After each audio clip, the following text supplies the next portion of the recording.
All right, hello and welcome. This is your GM in the Great Barrier, uh, broadcasting from the center of your entertainment galaxy, and we are coming back with another session of Star Trek Adventures Aegis. Um, at the top here, I wanted to make a note that for those watching in the archive and or for those following live, there might be a slight gap between this video and the next. For our live games, we are taking off next week on September 24th, and we will be coming back on the 1st of October. So for those watching live, uh, we we'd love it when you show up, but you don't need to be here next weekend. And for those in the archive, it'll just be a slight wait for that next episode. Until then, if you are just coming in new to this, then you can take the time to catch up with our archive channel, which includes not just this, but our Broken Sword adventure, the Wednesday night games that we play that are more of a Klingon oriented game set in the middle of the 23rd century, so closer to the time of Discovery, Strange New Worlds, TOS.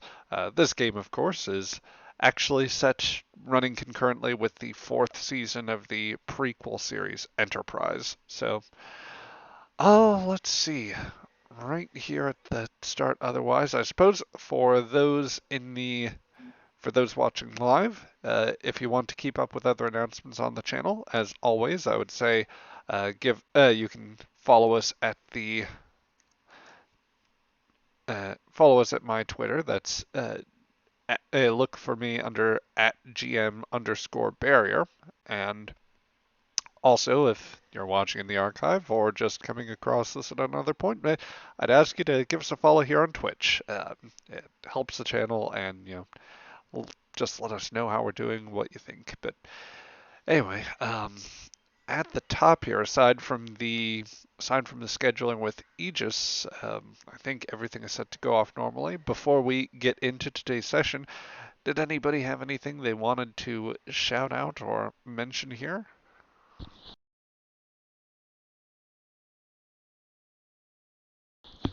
Hearing none, I think we're safe to get going then. So, let's come back to where we last left off. Very specifically, on the planet of Terra Nova. It is humanity's oldest extrasolar colony, and one that had been long lost after an instant in its distant past. It had only been in recent years that contact had been restored, and now it is the site of what could be the most difficult altercation since the Alpha Centauri incident of some months prior to this. In orbit, a Tandaran blockade has occurred after these ships have been spotted by our heroes aboard the Aegis. They're known to, in general, have been engaged in a long-term struggle with the Cabal, an organization that is very secretive and dedicated to disrupting all manner of local powers. Primarily, it has been a feature of the Suliban, a fairly nomadic species that has mostly been kind of its own, like, has been a group of wanderers essentially at this point. But the Cabal does have a very large number of Suliban working in it. The Aegis had found the Tendarns initially when they were on their way here, uh, coming after a Vulcan craft of all things, containing our newest player and newest character, Soral. Um, whatever motives they had there, and for whatever reason they attempted to engage him, uh, they had not bothered to give the Aegis chase after blockading Terra Nova.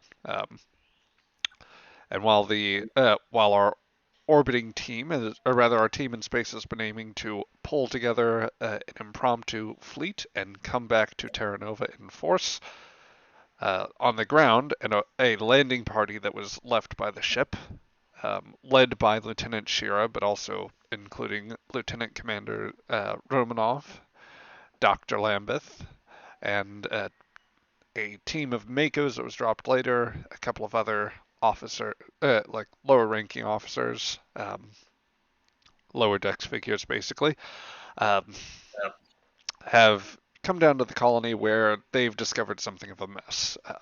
At first, it looked like there was a struggle between the newest wave of colonists from Earth and the Novans, the survivors from the long lost Nova colony after a disaster had struck and uh, kind of forced the colony to regress.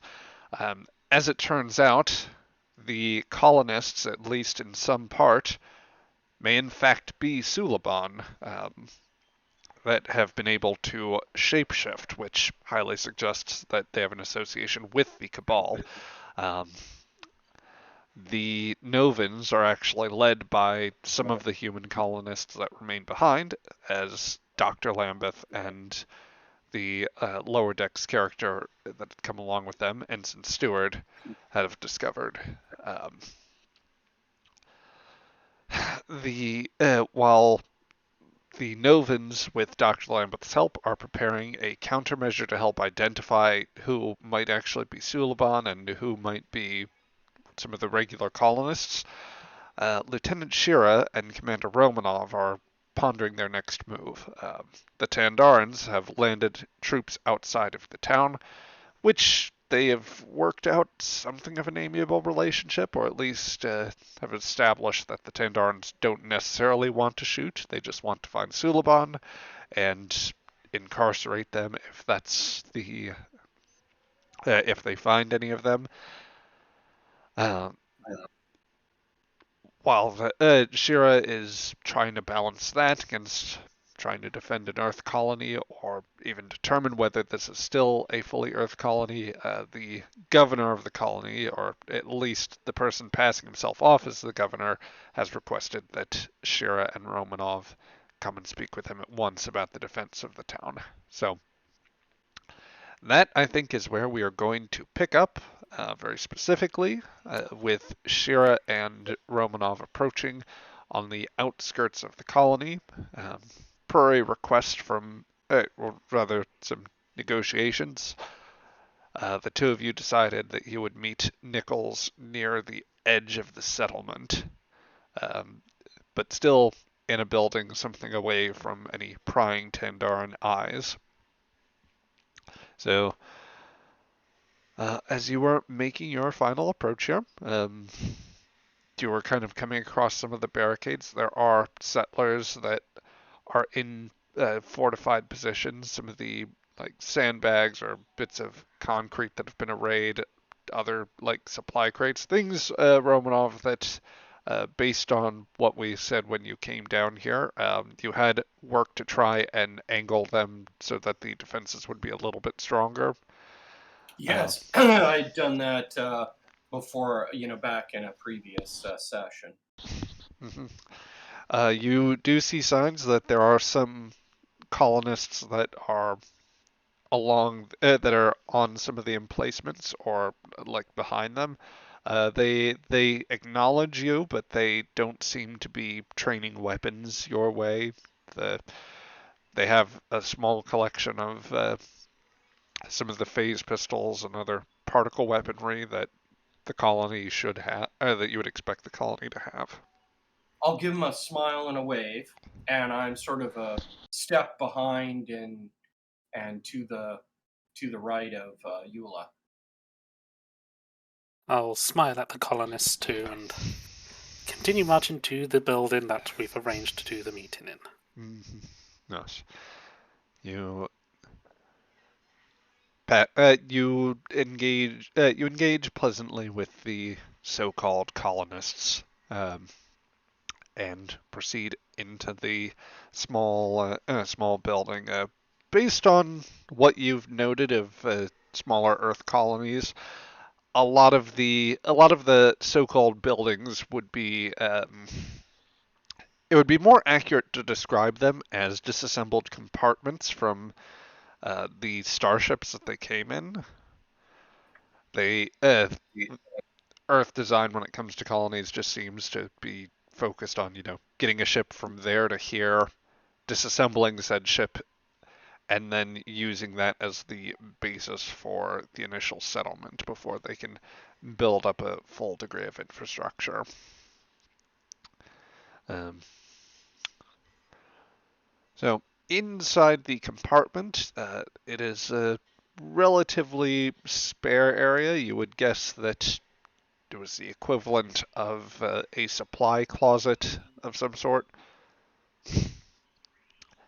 Um, and there is very little that is left in there right now. There were signs that there may be some containers in, but you notice that there's at least like a couple dollies in there to move in order to move some crates around. I would say that there are probably only like 2 or 3 crates left, and that one was set up but was left behind so that you could have the privacy for this space. Um, Either that or they had just decided not to use that yet for the fortifications.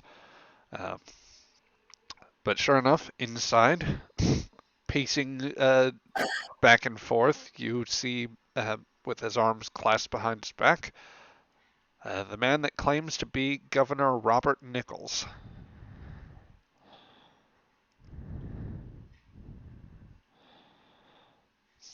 What's your real name? As the door closes behind you. That's rather forward of you, isn't it, Lieutenant? I don't have time to be anything else but forward and direct. The Tendarans are gonna be back in very little time and are gonna be hunting Sulapont. I'm going to give him a roll here to see where he is in this. And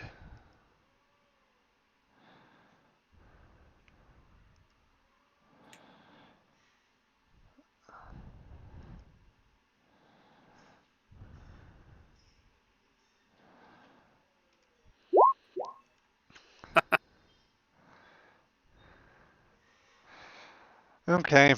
Well, I don't know whether that's good or bad. That's certainly something. Speaking of natural 20s. Yep. I did roll a complication there, and I suppose well, technically this was something that it was meant to. Yeah, no, I've got the notes on this, and he says, who I ultimately might be, or that honestly that status, Lieutenant, is should be the furthest thing from your mind right now. Your real consideration ought to be the safety of as many human lives as possible.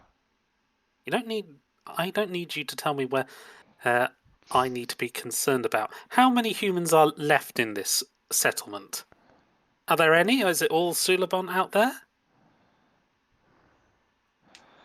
Oh, there are humans, and their lives are very much in danger if the Tendarans pull off what they are hoping to.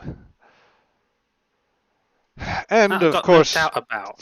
there is one more human to add to that list.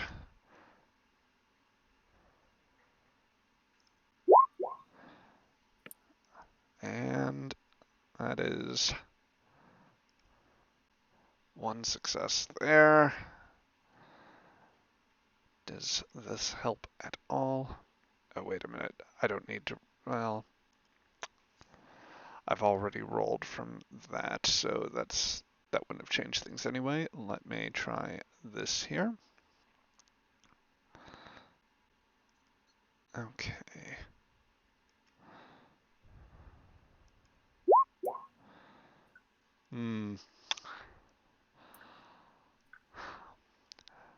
I think I'm going to embrace the success at cost here, and in particular, I'm going to allow you a complication that, while not impeding the success, is going to create some sort of advantage for you that can be discerned later.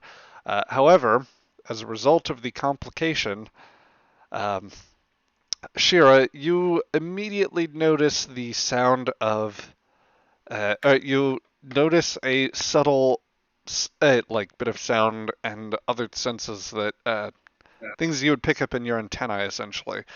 As you look behind you, and sure enough, Romanov, you feel yourself beginning to dematerialize. A transporter Okay. signal has been triggered, and Romanov, you are being beamed away from the site. Bye. And there's nothing I can do about that. So By opting for the success it cost there, I have been able to. Romanov has been beamed away. However, The cost. yes, I'm granting you one free advantage to stem from this, which can be of your choosing. If you wish to discuss it, you may take some time to do so openly, or if you want to chat in the Discord about it before proposing, then I will give you that opportunity. no, I know what it is. I don't know that their transporter technology is good enough, so I guess I have to ask this question, and this is a metagame. Are they going to try to make my weapons disappear? Um, they might try to do so, but I actually don't think that transporter technology in general is that sophisticated by this time. That's what I was thinking as well, and she would know that given her, her general engineering skill level. Uh, okay, then the advantage is this. I am on arrival adjusting my communicator to transmit on all channels, I meaning wherever they're taking me, and I'll just give the Starfleet code, security code, whatever that is, to Eula for open comm line established. I gotcha. Sound advantage. Oh, Everyone now. else okay with that?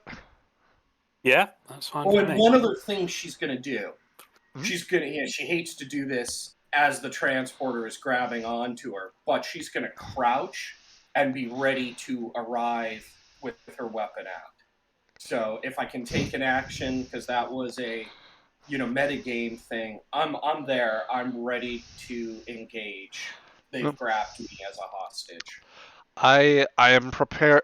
I can at least grant you that as a Susman practitioner, you are prepared for some sort of ambush or other attack that what I will give you the opportunity to take an action once you have gotten out of. That is to say, you can undertake a task, a minor action to support it if you like. So if you find yourself being ambushed from range, it'll give you the chance to get behind some cover and possibly return fire. You could have the opportunity, if somebody's closing in, to engage in melee or more readily contest them, something of that sort.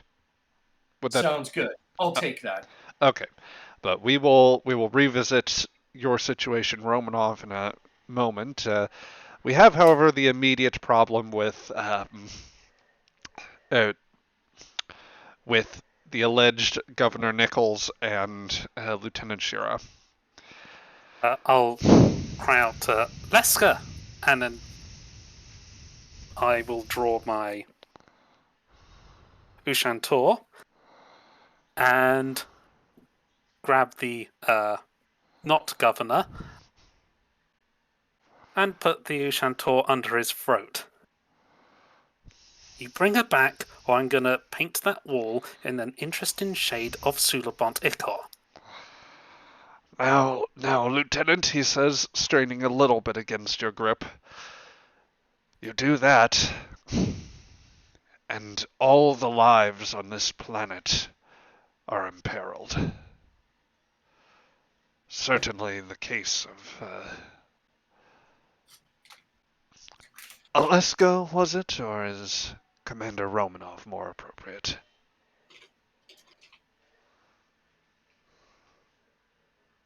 In any case, if you want to see her, or any humans again, then you and your people will help with the defense of this settlement. There aren't enough of us to defend this settlement. They've got 50 men outside. I have got just 5. There's not enough. We have nearly 50 here. How many of them are combat trained? They could do well enough. From our defensive positions, we might be able to hold out until your people return. Your defensive positions, you're just going to get massacred. They might take a few of the Tendarans with them. Militia don't stand a chance against professionally trained soldiers. Marines, no less. Well, I'm not saying that if we, Lieutenant, it is not my hope that we have to engage them in battle right away. If we can delay them for a time, then that might be enough, but if it comes to it... I was hoping to delay them, but I'm getting very annoyed with you kidnapping all the humans. How many humans have you got? You must know. Come on, how many? I would answer this. I could answer you better without the point of a blade at my throat. Would you fancy the action end of a phase pistol instead? Do you wish to try and intimidate him?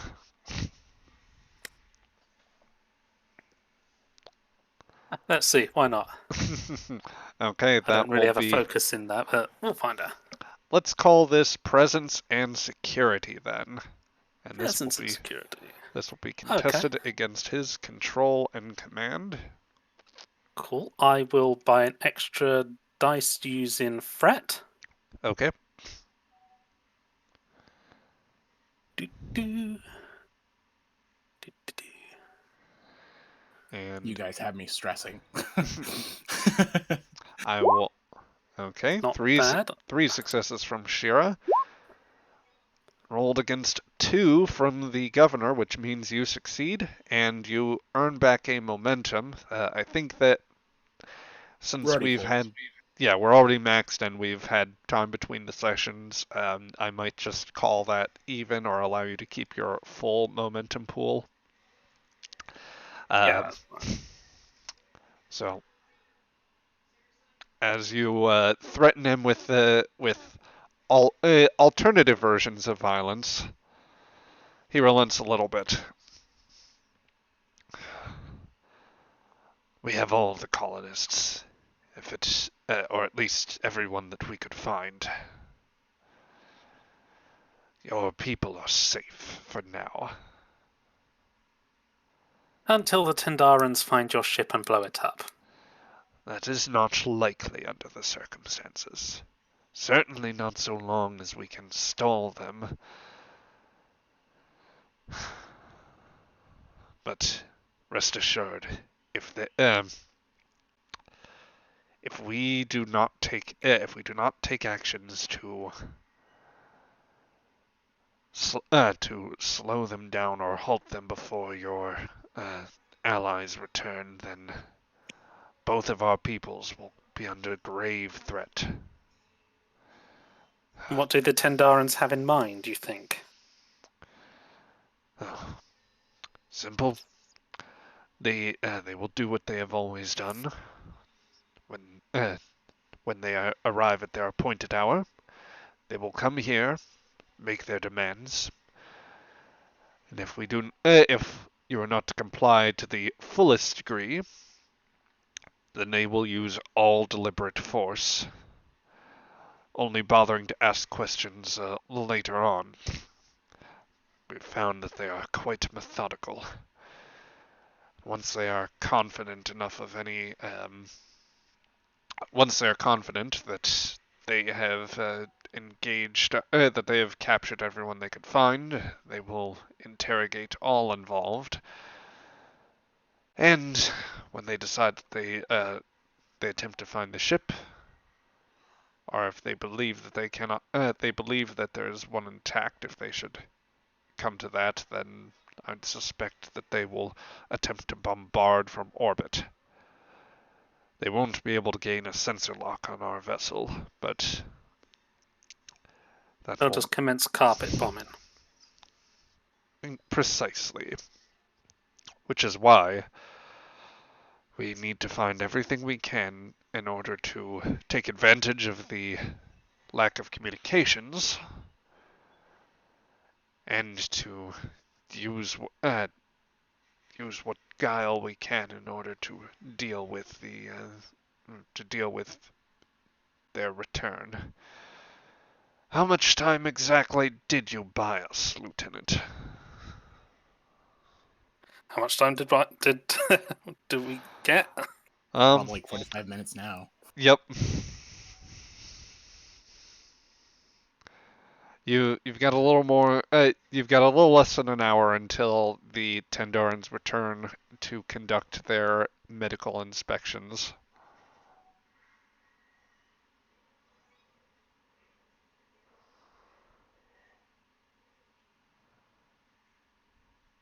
We've got not a lot of time. Well then, I suggest that you get to work thinking of how we are going to work their mistaken impression that we are going to comply to our advantage. Likewise, you said you had 5 of your soldiers left. I suggest you figure out what we're going to do with them.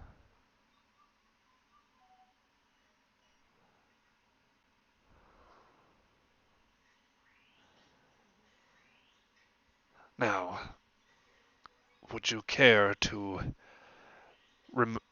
lower your weapon, or at least remove it from my throat?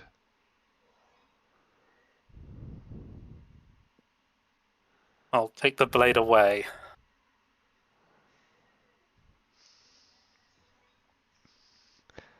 I presume still that like Sheara's right up in his face and has him against the wall though. Oh, yeah, antennas all pointing at him. Um, anger antennae.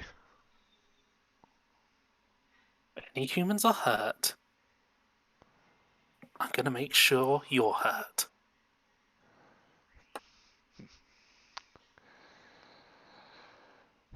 I shall take you at your word, Andorian. But rest assured, any pain that we feel will be shared today.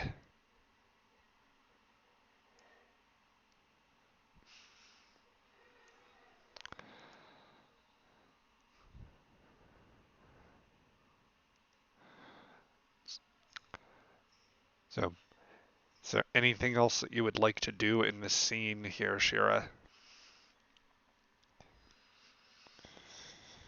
I am going to. I'm gonna turn, leave.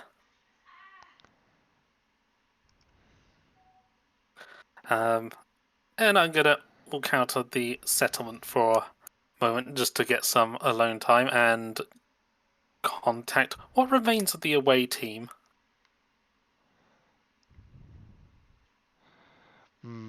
Shall that will that include Dr. Lambeth and the team with the Novans?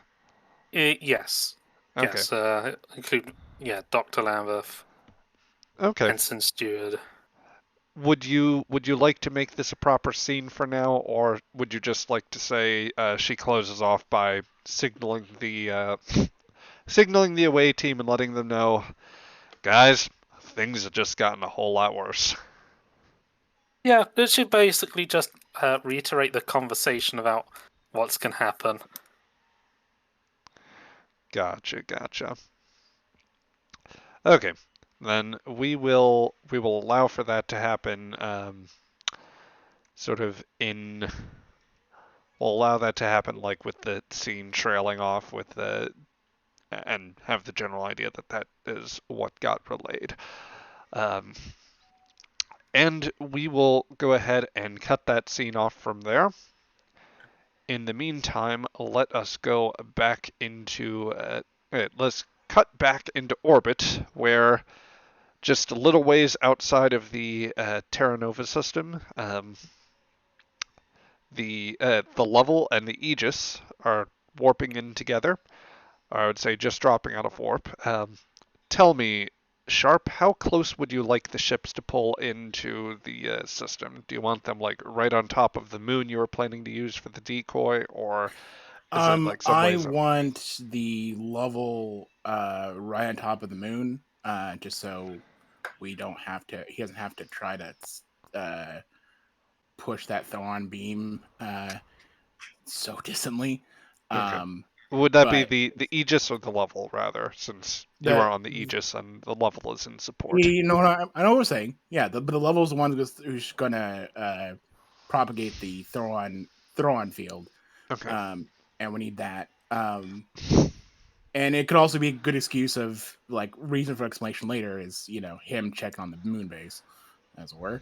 But for the moment, the level will be using the moon as a sort of cover, and I will um, keep within relative formation, but stick myself out a bit more, closer to the squadron. Gotcha. So whilst the level uses the nearby moon for in order to help conceal its approach, the Aegis comes out of warp more openly, and as you begin approach, Mr. Creighton says, "Oh, sir, I believe that we're getting the readout here. I'm getting a visual. By the way, since we discussed this very slight change in plans, should I get ready for my part, sir?" What are you still doing here? Go on. She smiles, small smile, and just like nudges her head toward the elevator. "Yes, sir." And with that, he scrambles out of his chair, not before setting the visual ahead. So Uh, you see the Crichton, yes, Crichton, yes, sir. you'll be Lieutenant Jenkins right now. Oh boy, I knew a Jenkins back in my day. The Jenkins are always troublemakers, from what I understand. She says, "Go on." Quite right, sir. As the turbolift's closing, the door just cuts him off. It's like, craziest son of a bitch I ever. Yep. So the turbolift door closes off, and Jenkins is out. Ahead of you on the visual, you see Terra Nova out before you, and in its path, you note on the display that there are 3 of the Tandaran interceptors out directly ahead of you.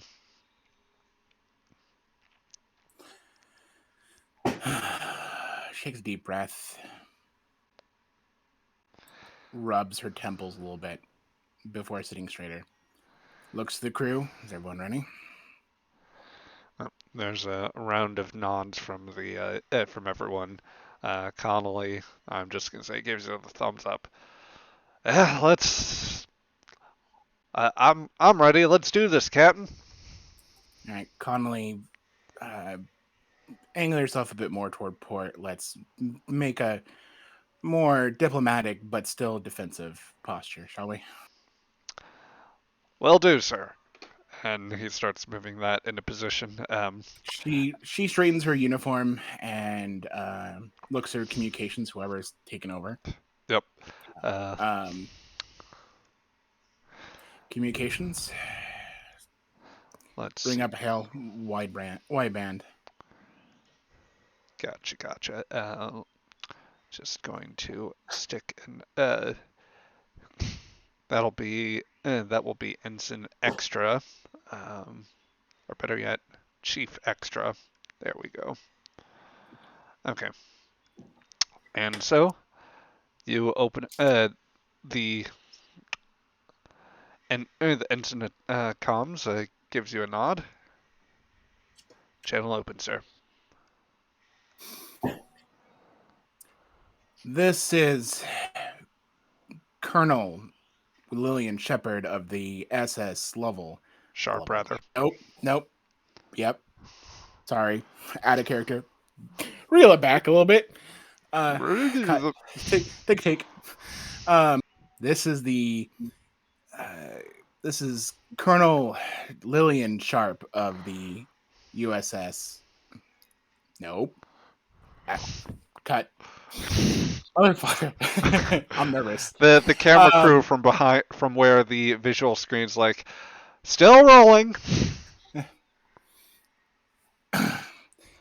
This is Captain Lillian Sharpe of the SS Aegis.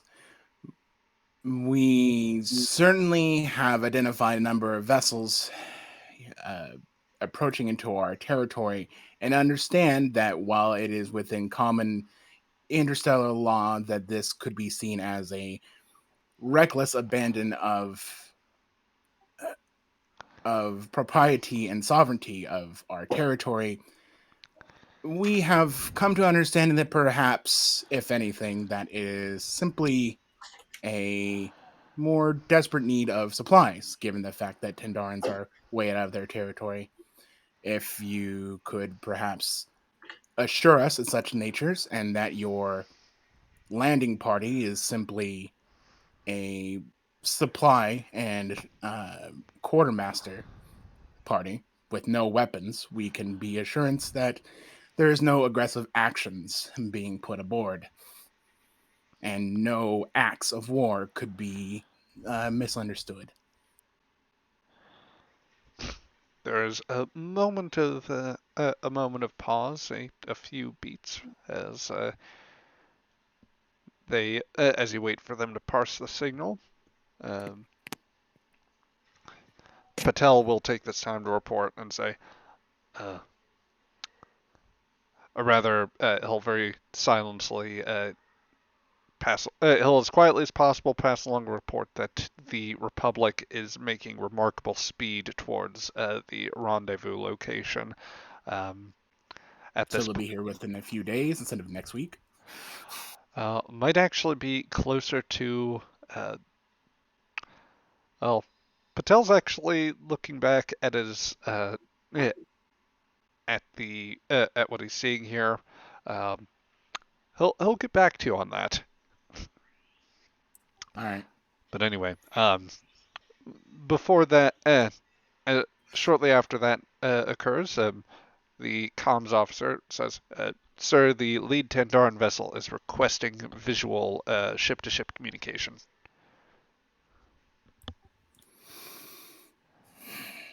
Takes another deep breath, trying to cool her freaking pumping heart right now. Yep. Just nod. Oh, what it is to be young. Yeah. Yep. A balding gentleman appears on your screen. He seems to carry the standard Tandaran uniform with some sort of ranking type. You're not sure whether there's a belt or sash with it or whether it has tactical function. But he looks ahead with a very hard stare and sort of very set jaw. He's man seems quite stone-faced as as the channel opens. Captain Sharpe, I am Group Captain Colonel Stodel. Stovall was the same voice as the first session of this adventure, right? No, Stodel is he is a different person. The other Tendarn you were speaking with was sounded a good bit more harried and irritated at the time. Stodel is a person you have not met yet. She'll give an equally furrowed brow and firm, authoritative look and nod.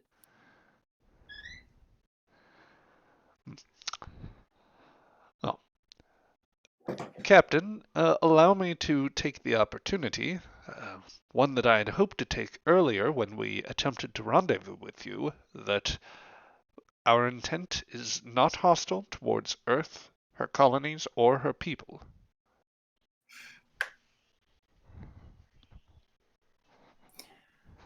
Certainly, as the United Earth can be as gracious and open-handed as we can, bring an entire squadron upon one's edge of territory can seem, at least for a single ship, a bit more disadvantageous and aggressive. But I understand what perhaps is the issue that you bring us. You bring yourself here.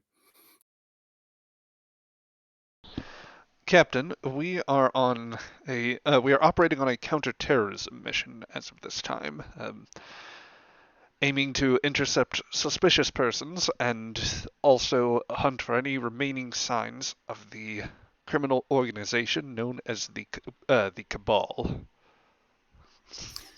And you have brought this to Starfleet Command or any of the United Earth administration? We have not had time to go through formal channels, as it were. My battle group has been on detached service for some time these past several months, and we have been, frankly, following leads and the chases as fast as we could. Indeed, we have already met with some success against the Suliban here, but there is, we believe, strong chance of a Suliban craft, particularly of the Cabal, that may well be hiding somewhere in this sector. If that were the case, then, well, time can hardly wait for formal authorizations. I made a communication with a flight commander, one of your squadron, who made it quite a unfortunate but provocative declarations before when we had communications very briefly, no more than yesterday. Could you explain such ill behavior, no repute, if you are simply here to help us? I do apologize for that. I was informed of the incident, and let me assure you that appropriate disciplinary measures will be taken. Um, as I understand it, though, there was a Vulcan that you took into custody. Certainly, and he is a criminal of sorts, but he is already under the authority of the United Earth, as is our right and sovereignty. Well, perhaps then at a later time we could discuss either extradition or shared opportunities for inquiry, rather interrogation on the matter. If you have means to prosecute him, then, or if you have cause to do so, then, well, at least on that matter, I think that we could very readily call that situation a pass, or provi- uh, allow for that not to upset the situation any further. Certainly, I believe de-escalation is the proper course of action. Certainly true, and why I fully respect and admire such diligence toward one's objectives and overall mission parameters. Let me, if I get this whole explanation straight, if you don't mind, group leader. She waits for like an affirmation of that, and she'll say, "You are looking for various expansive cells of Suliban and their cabal within uh, territories abroad beyond your Tendaran space, and while have certainly made admirable and perhaps even noble cause toward helping one's neighbors, you have decided to bring armed forces upon a sovereign territory of another before asking permission, and now have landed such forces upon sovereign ground. And before I could even arrive, we're already going to conduct tests, she says. If perhaps, and it is amusing to think, at least the current moment, that the United Earth had certain. We too have our own malcontent, and if we were looking for said malcontents on Tendar and Prime before asking the system defense of such things and brought Marines in force, Mako in force upon Tendar and Prime territory, we would get the same approval, perhaps?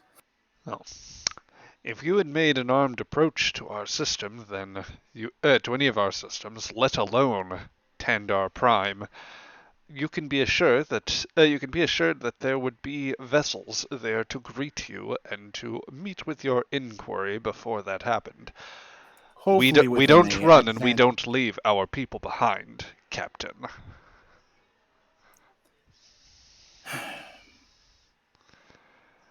She makes herself recline a little bit as if in mild as if she has uh taken the loss here a little bit. You're all right, of course. And certainly I could not ask more than perhaps a more mutual beneficial look into these certain territories. But I will discuss with the captain of the level, and certainly you and I can bring upon a more mutual and understanding task force upon the ground. We have already have a number of forces ready for such a concern, and are really able for that. If you can get me just a few moments, she says. That she gets up and turns around and says, um, but as she gets up, she'll flick one of the switches to basically give the signal to Crichton, but just, oh, you did notify the system defense of your gesture, yes? They get a little cranky sometimes. Uh, there's the slightest narrowing of eyebrows as as you get you're met with a very slight look of puzzlement, and let us see just how the level does with this. Rather, I will give them any benefit we can. We got to sell this shit. well, there is momentum there, so Let's give them,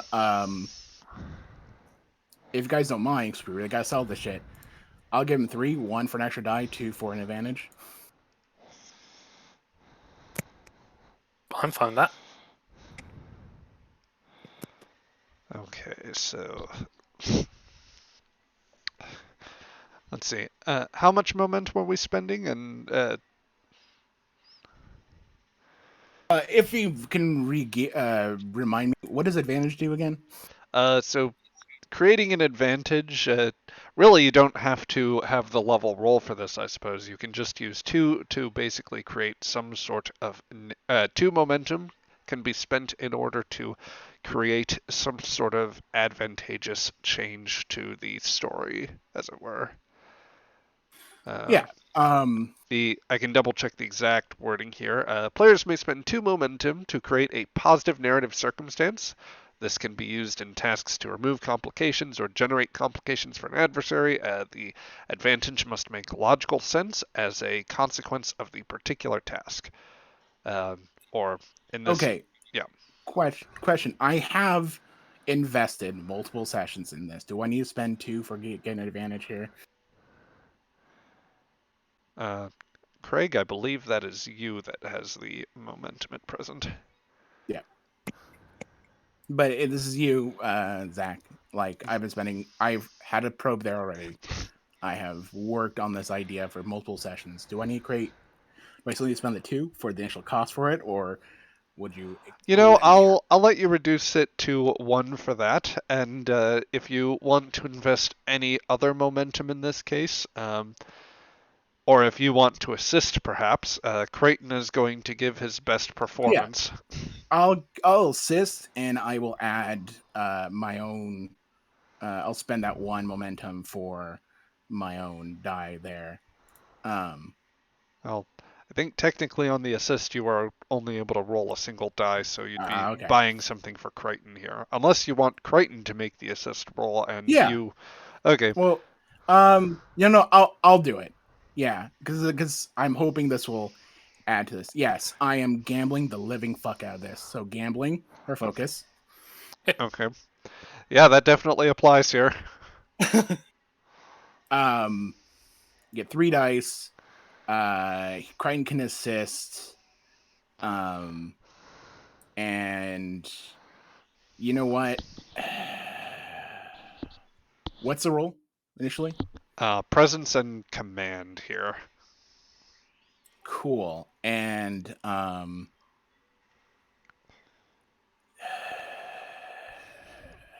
you know what? I'll do determination too. Which my value is Kirk maybe made it famous for it, but I laid the groundwork. An interesting choice there, so we'll take that. And are you going for the auto crit? Yes. Okay, so that's So let's sell this shit. You gonna throw complications or anything at me? I think the only thing I will do is I am going to have Stodal roll for this, which, yeah, he's just going to give this he'll give this one a more. flat roll here. Craig, one more, because I'm getting an advantage. A cheapened advantage. There you go. All right, so you need to beat Oh, one with a complication, which I will allow for, if you, I'll allow you to take this as an advantage here. Sweet. So we get one back. Actually, you know what? I'm gonna spend the actual 2 to. We'll go down to 3, just so I get a 4th die. Okay. Oh, Jesus! Oh no! Oh my God! Okay, so we're spending 2. Oh no, Crichton, why? What the? What are you doing? What's going on? You really shouldn't have mentioned the other group getting all the natural 20s. No. It's a a 16, At an least 18, you got the a auto 19, crit, and So a hang 20. on, hang on. First off, I have cautious command, so I'm re-rolling that 20. Yes. Oh my God! Roll. Yes, re-roll that natural 20. Oh my God. It's normal 0, which is fine. Yes, it's 2 normal zero, successes. that means what? It's 2 successes. Oh And my God! We'll buy that natural 20 before and reduce our momentum down to 1. Okay. I have just made the official first clip of the stream for that. Just jeez. We talked it up so much, and then We did talk it out so much, and I was really hoping to sell this shit like crazy. Okay. Well, but it's still a determination. It's still a value, so 2 versus 1 with a 20 against him. So yes. Crichton has also scored a complication in assisting you. Yeah, but I bought it. I bought it out. Oh, okay. You re-rolled that, then you do. Okay, all right. Yeah. So no complications on our side. Yep. A whole lot of nothing. Yep. Oh. So the precise sequence of events, you give it almost. You realize that when you say the moon base bit, the nerves have gotten to you so much that you almost your voice almost cracks a little bit, or you almost go too casual, I bite into my tongue when I feel that crack. Yep. And that furthers his befuddlement for a moment, and then Crichton cuts in with the visual. You, 10 Durin vessels, you will cease and desist all operations. I have 500 torpedoes ready for targeting at you. Yes, and at that moment, just out of frame in the supply closet that he has taken up position in, Chef Alonso is just about to come through, but Crichton, with the one arm that is off screen, gives it a flailing wave off to in the universal signal of "Go away, I'm busy. This could be a disaster if you come on." And yeah, he just kind of shrugs and lumbers off. Green screen behind him kind of collapses. Maybe there's just the slightest sound of grumbling, but that comes across in the comms as a low-grade says, rumble like, of machinery. Yeah, he just mutters like, "Shit!" by the matrons. I was just getting some food. But yes, all of this, with all of this happening, and despite all of those failures, the critical success that you got from the value does give you 2 successes, spending the point of determination. He has only 1 point, and he suffers a narrative complication, which I will let you rule on here. I want him to not call it, but his executive officer overrules him, like dismisses him. Basically, a mutiny happens. Because that's still a lot of torpedoes. Yep. And there should be, like, even if it isn't 500, it's going to be freaking a lot. Actually, can I roll? I want to roll. See how many. Let's do like 20 plus 3, 20, and see how many torpedoes show up. Okay, I will allow for this.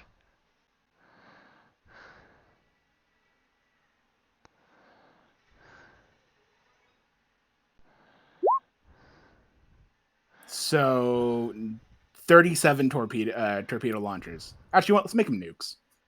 Radiological alarm goes off the fucking charts. Yep. To which Stodel immediately, while on the comms, calls for battle stations and begins his own vessel is starting to charge weapons. But you can hear on the other side an executive officer saying that they can't possibly withstand that level of imbalance here. She'll just like also look surprised and like suckle the freaking blood before it starts bleeding out of her lips. She'll just kind of say, "Communications is at the moon base. Patch me to the moon base."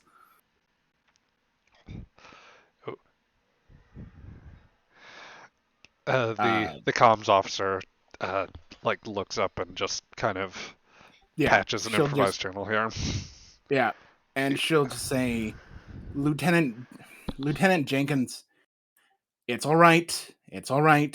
It is simply a misunderstanding. I know you've been hiding down there, but you need to stand down.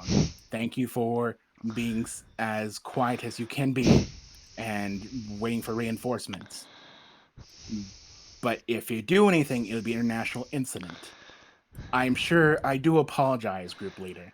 We have these hidden moon bases all over our territories, and certainly we like to keep discreet for in case of any invasion, but they don't often get very many visitors, she says with like a mild shrug. That pike shrug, like Yep. Oh, okay. Just for you, Captain Colonel Sharpe. But you better tell those Tendarans if they don't behave themselves, I'm gonna launch all these torpedoes.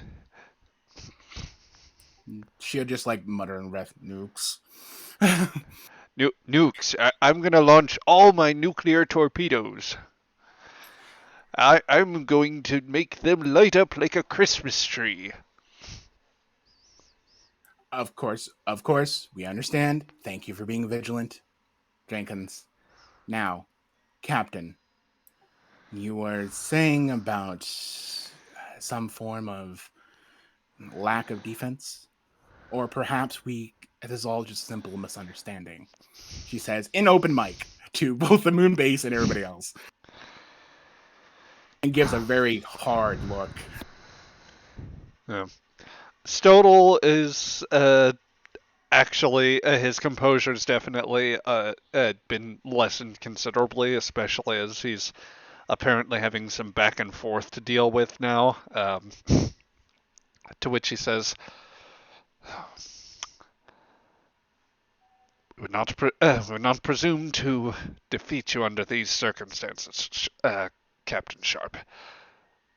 Give us an opportunity to signal our ground teams, and perhaps if you can bring people to orbit, we can supervise a joint operation, ensure that the Suliban are no longer present, and if all else is taken care of, then we can be on our way.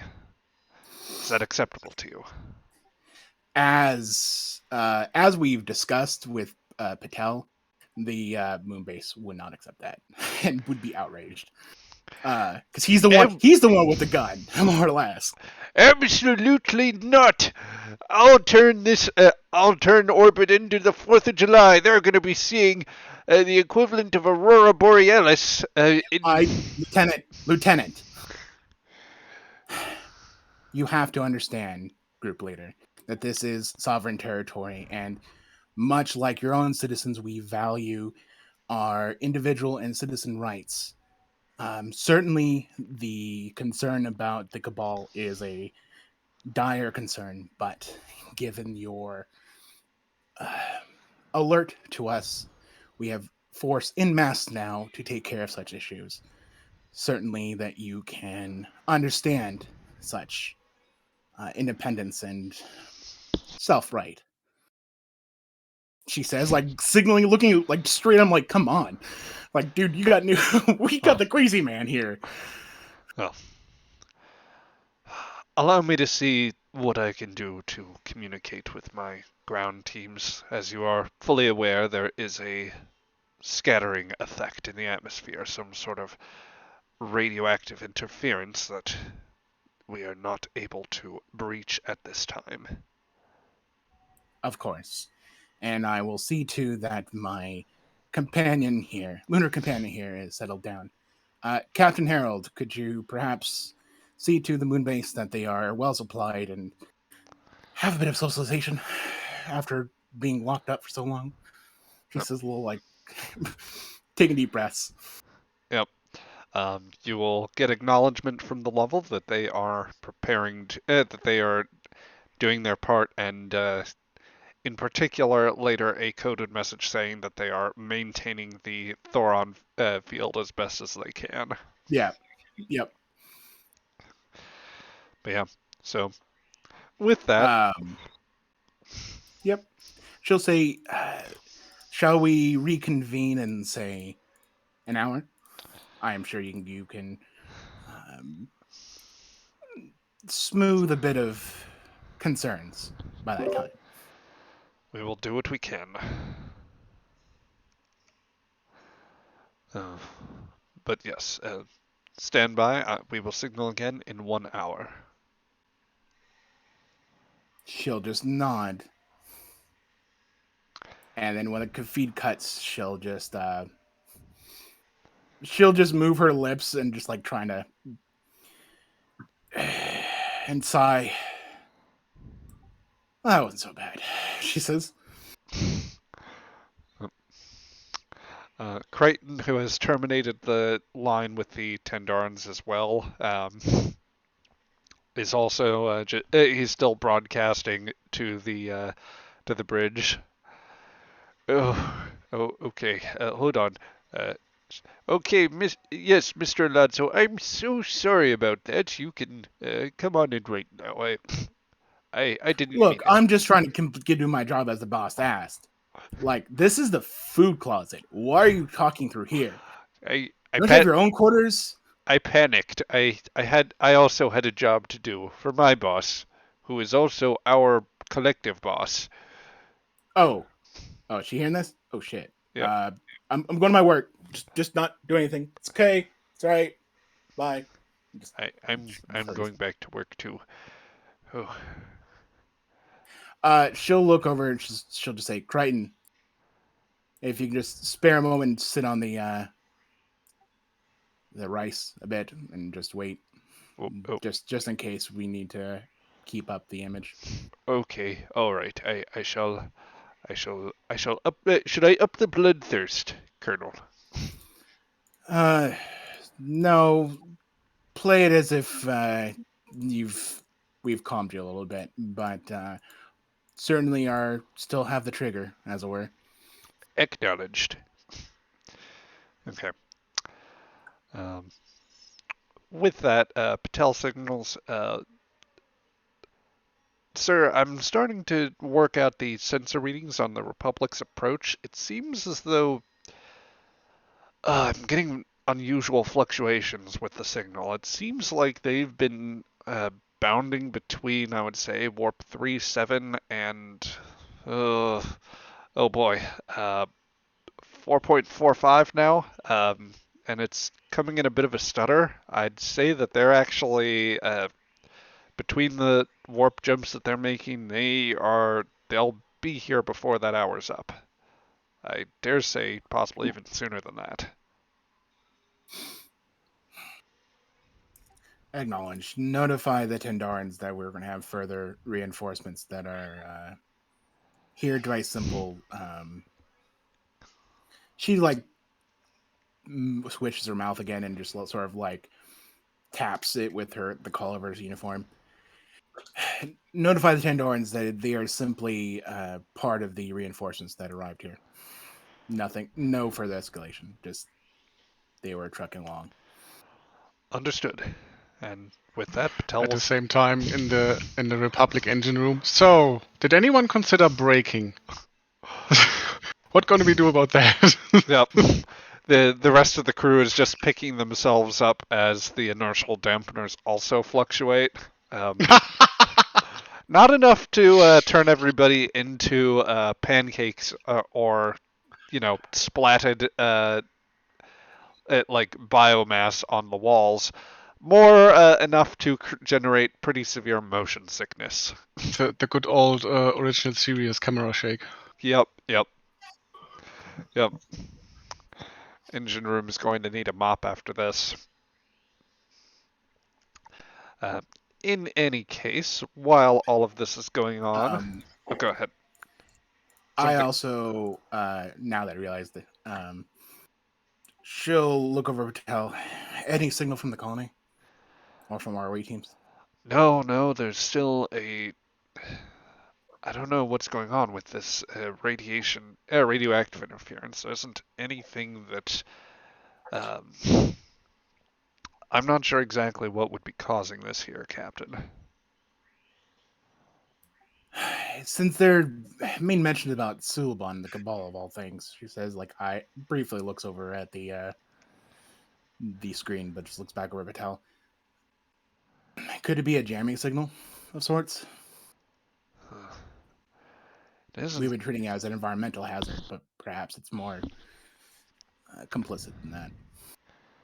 It is entirely possible that with the right...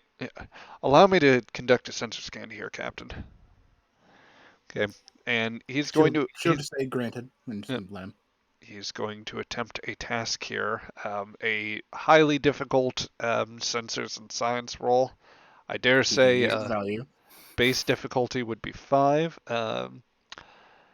but with the ship's advanced sensor suites, I believe that it reduces it to 4. So if somebody would like to roll for the ship, that would be sensors and science, please. I've been rolling a lot. Somebody else do it.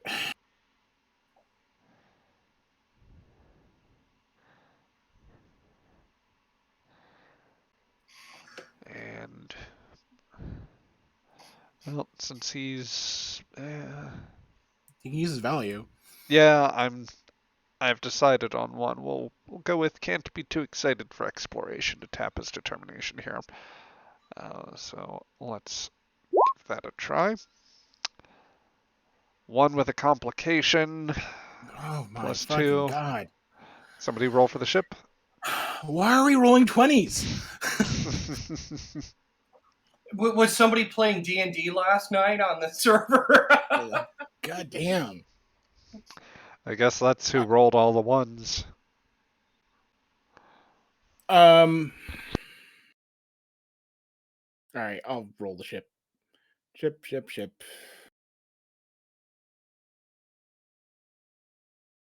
Sensors and science. Mm-hmm. Or-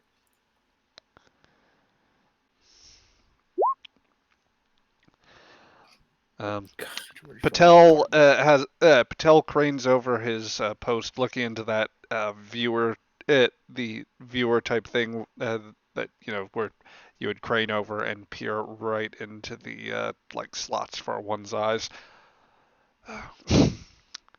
There's a distinct possibility, Colonel, that this could be artificial, but I'm it's good enough that even with our sensors, I can't get a read through the interference, or at least I can't establish I don't know how to establish a signal to penetrate this. Um, I do at least, I think, have a vague bead on locations. It seems as though I might be getting what could be Tandaran life signs, or at least signs of energy emissions from landing craft some ways outside of the settlement.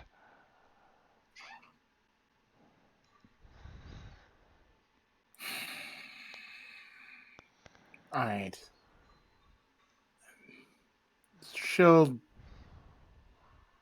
she'll ponder a little bit, rubbing her temple. Let's send a signal if we can to those shuttles. Simple a IFF signal towards them, and see if they respond at all. First to the interference, and if so, if we can get anything back. If you can, Patel, keep a close eye on those shuttles. If they move, I want to know where and what direction. Let's also, out of character, we have these sensor suites for, because it's now fourth season, right? For ENT. We have the sensor suites for detecting Suliban cloaking, right? That's something a little more specialized that if Starfleet has them, they would be keeping them kind of in more specialized locations. Like that was specialized equipment that was, so far as I know, only built for Enterprise, or that is rather that Trip and the crew themselves built. All right.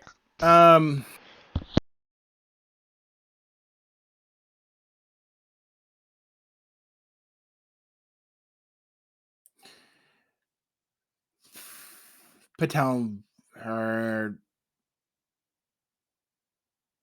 No, she'll look at her communications. Communications. I want to know any possible signal, or even imaginary signals that you can find in the atmosphere or in local space for any possible some that shouldn't exist around here. Ships, probes, anything we haven't gotten from our own probes. Now that we're here, I want you to tag it and give it to Patel to make sure that we don't have any onlookers when it comes to Cabal. All right. Out of character, my brain just died last second. Sorry about that. Yep, you're good. The officers will nod and do what they can to prepare for the next stage here. But yeah, with everything else, it seems as though there's at least a momentary respite for what's going to happen in orbit. As to what goes on the ground, we have a bit more to happen there. So let's check in very specifically back under the mountains of the nearby settlement. In particular, we follow in with Dr. Lambeth as the Novans have been assembling more and more of the mushroom, like the spore-like substance, between Steward's occasional sneezes and the like bits of discussion between Governor Nichols and Major Cole. You've been trying to get as much work done as you can in terms of preparing something for a delivery mechanism for the spores that you hope might produce at least a very light allergic response for the Suliban. Tell me, Doctor, do you think that you want to try to aim for something that could be aerosolized and dispersed, or would you prefer to go for something that would just be like injectable with a hypo? What would be your ideal delivery mechanism here?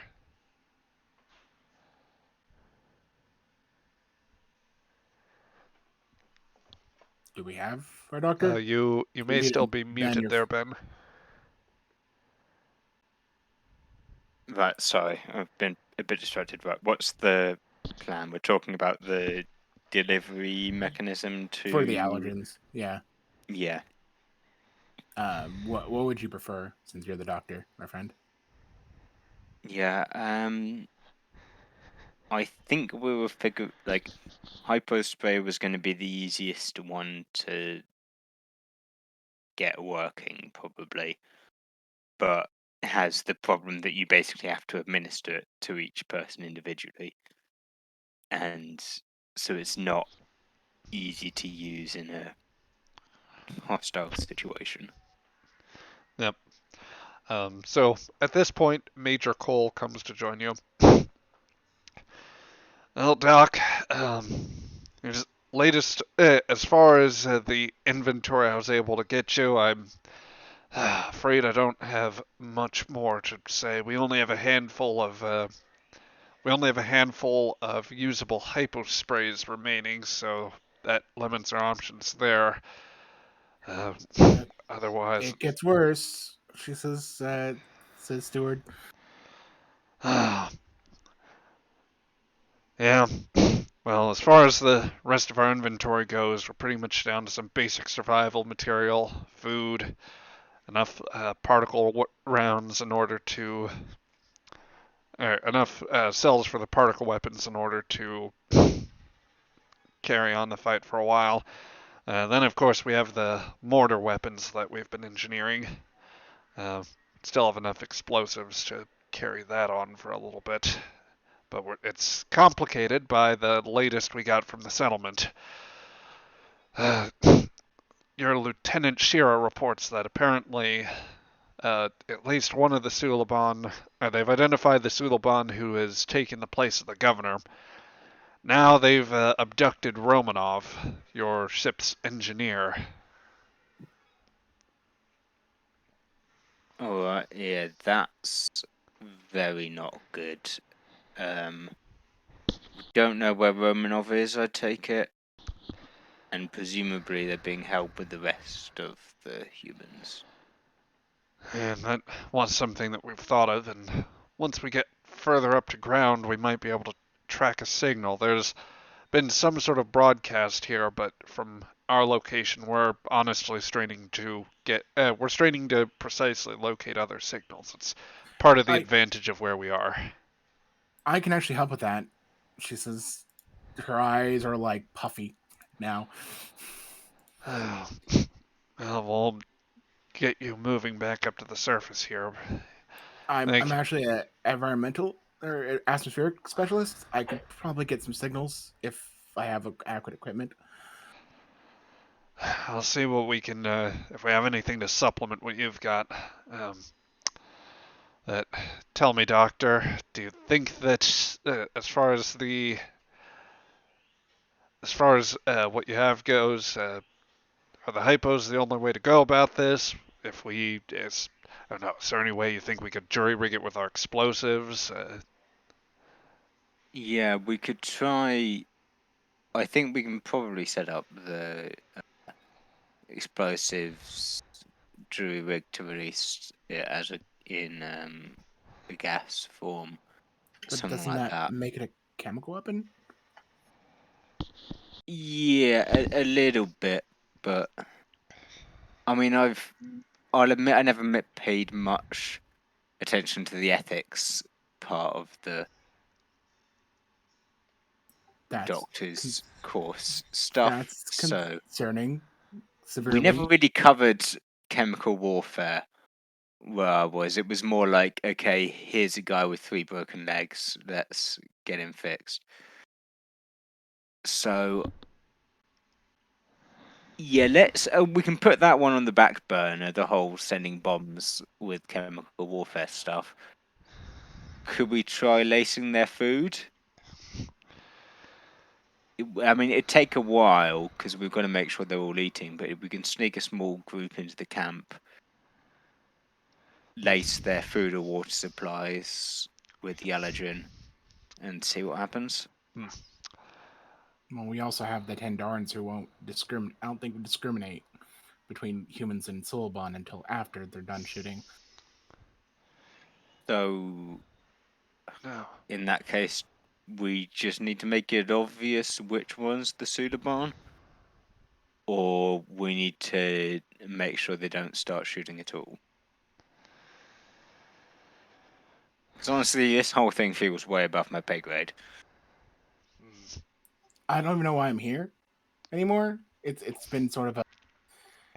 I don't think I'm ready for any of this. Jesus. Well, I don't think anyone was ready for this particular day. There's a lot going on. In any case, Ensign, we're going to try and get you back to the surface, see if you can track that signal. Dr. Lambeth, prepare what you can, and then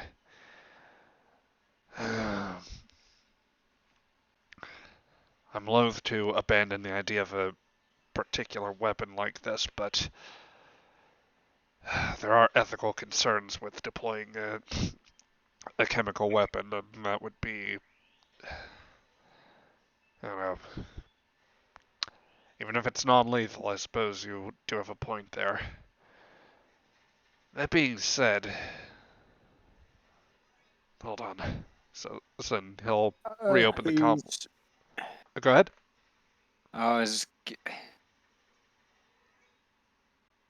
What about if we all just agreed that it wasn't a chemical weapon, and we just ignored that ethical bit? Because we're not really doing anything that's harmful. We just pretend we never had the conversation about the chemical weapon stuff, and that this was all good as is, and we just move on like we didn't even consider this as an option. Sure, we can do that. Yeah.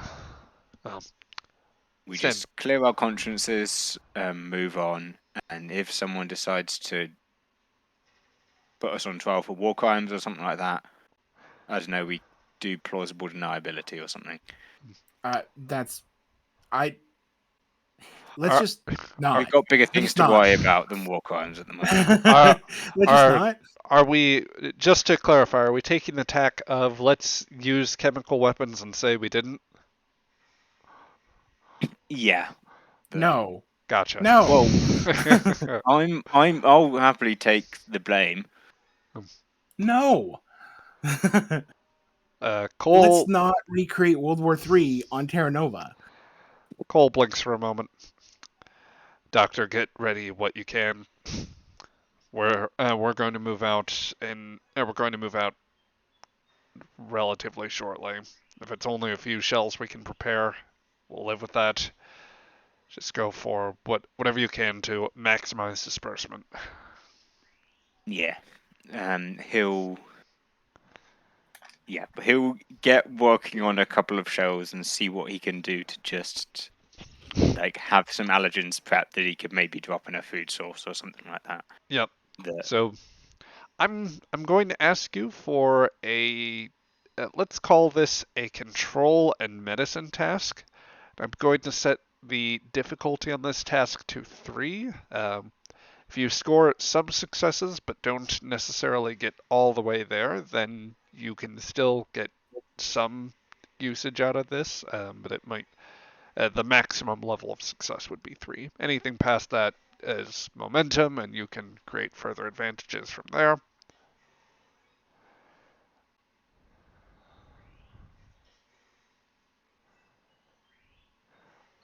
You can also ask for assistance, of course, but whether a character will give you assistance is entirely up to them in this situation.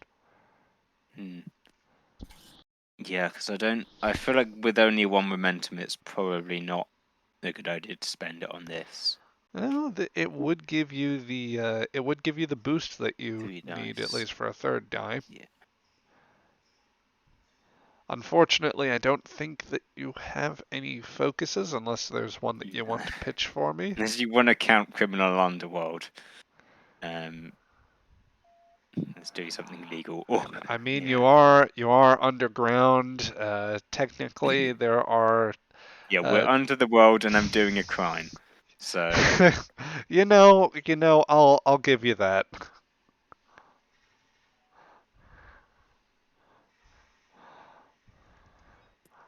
Did Ben just disappear? Oh, I hope not. Ben just disappeared. Oh no.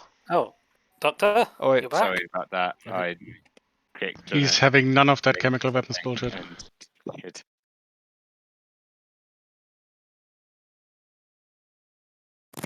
Oh, good you came back. Yes, Okay, sorry. so yeah, I will ask you to. I had a brief crisis of conscience. Oh dear.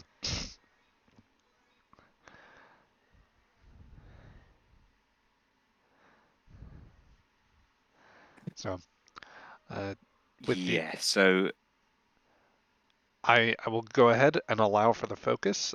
If you wish to spend that last momentum to purchase a die, then so long as the group doesn't have an objection, you are free and clear to do that. Yeah, are we good with me spending on momentum for war crimes? Yeah, sure. Let's Yeah, do that. okay. Now, who has a focus on war crimes? There's this shake of a head. Your inner Sharpe is shaking her head. I won't spend the momentum. Let's just try it with Oh, you 2 won't dice spend the of momentum. focus. Oh. Oh, well shit. done. That's So- what focus will do for you. Stewart, you watch on. I'm interested to hear Stewart's train thinking as she sees Dr. Lambeth like expertly take the supplies of spores, and with what limited machinery they have on hand, as Dr. Lambeth expertly and efficiently prepares the cultures, you'd swear that he's almost done something like this before in terms of the processing of spores into and like the raw materials into chemical agents here that that very quickly reach concentrations of in terms of the levels that would go into it, like that could be applied to a unit in like one of the explosive shells, as well as enough to spare for some hypo sprays along the way. Horror. Abject horror. That so much so, and due to the fact that she's outranked, she'll definitely file a complaint to the captain and commander or superiors later. But right now, she's just hoping that perhaps if she gets communication going right now, we wouldn't have to use those mortar rounds. Yeah, yeah. If you do a bad job at this thing, then I get to do the war crimes. Yeah, yeah. That's So your just incentive for doing a good job. Focusing really hard and getting the job done with what I have to get communications back up running. All right. So with that, as you, Dr. Lambeth, as you complete your work, so that this option can be at the ready, and also earn a momentum in the process. I'm half tempted to take a threat, but I feel that that's. I think that the role play here is just too much fun. You begin enough threat already. Taking phaser rifles, that's an You begin escalation. so many 20s here. You no. You keep No, you don't keep you dare. you keep buying them off though. Taking phaser rifles, that's increased of threat here.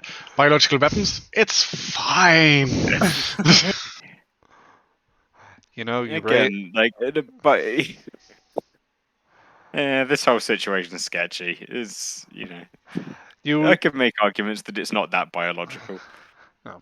You raise an excellent point, Felix, and God there damn would it, most Felix. definitely be an escalation. But I'm going to. I like the role play too much. I don't want to discourage characters from taking this type of initiative. I think that the threat really only comes in if you start using them as biological or chemical weapons. They're a deterrent. They're not meant to be used. They're just a deterrent. Yes, a threat, you might say. A deton, as it were. So, um, within this next stretch of time, that is like while Dr. Lambeth is setting that up and the rest of the Novans are preparing to mobilize, a small team takes you up to the surface. Ensign Steward, you are indeed confirming that signs of comm signals, including one openly broadcasted one that seems to match Romanov's communicator signal. All right. I will, since I get a signal at all, that is awesome. I'm going to focus on that briefly. Okay. See where the hell it's going. Reason and science with a difficulty of 2. I'm going to take momentum, if you guys don't mind. Atmospheric science. That will apply. And here we go. Why? Why? Okay, so that is 4 successes, which means you I'm will going to get back use 2. two of the momentum I collect. No. To freaking- Go for a narrative on this because we've only got let's have one some momentum. fun. No, we're getting more momentum out of this, but just at least I'm pretty sure. Well, At least 3. the momentum you were talking about spending to buy off that complication is what you would earn. So you can either net some momentum and accept a complication, either giving me threat or a narrative complication, or you can just be neutral and take the success. But only be down to 1 momentum. The What do you guys choices. think? What do you guys think? I say go with narrative. Sure, let's go with narrative. Yeah. Might as well just completely screw up everything today. No, you know what? No, fuck it. We're gonna buy it out. We're gonna buy it out. Not a success. Well, man, I was so ready for you to take the narrative complication on that. Damn shame. Anyway. So I got success and out of 20. Yep. With the complication bought off, you do at least get a good sense of where the signal is, and you were actually getting a reading in the upper atmosphere, somewhere near the like below the I'd say below the mesosphere at this point. So it's definitely lower than most ships would trend, at least those that weren't designed for atmosphere. Still, like, it's low enough to where it's kind of it could conceivably be intermingled or just above a cloud layer of some sort, and it's That is where the signal's coming from, or just yes, that is unnecessary? where Romanov signal's coming from, and it's yes, definitely somewhere up in the atmosphere at this point.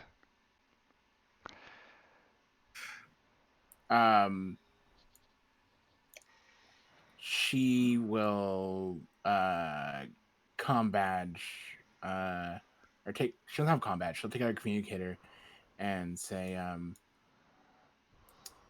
Ensign Steward to Lieutenant Sheara and Commander Cole, is there a moment I can borrow your time, sirs?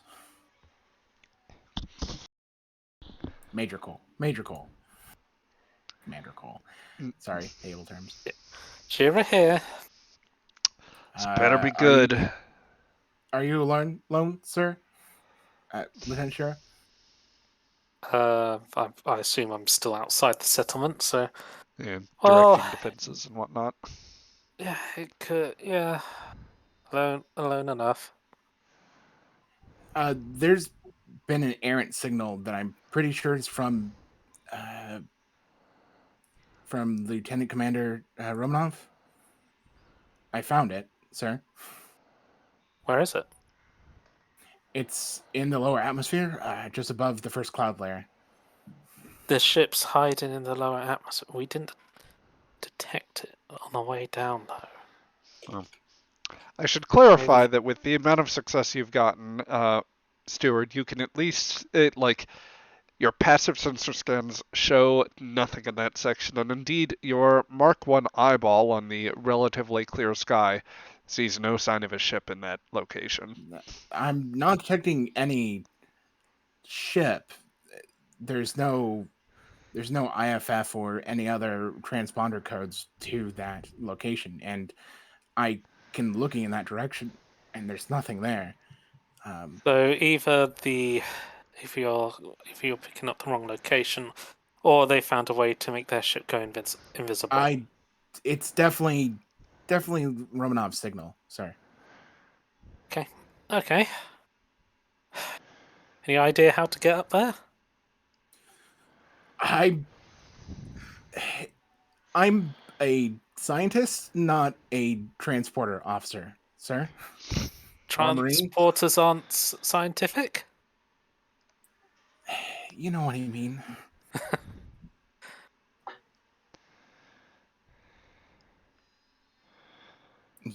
We do have shuttles. Perhaps we could We do have shuttles. That's a good use the Makos. point. But we know where it is. I'm still working on the atmosphere interference. That might take a little more time. We don't have much in the way of time. With my 2 successes, if you guys don't mind, can I spend a momentum for answers? The last momentum for answers.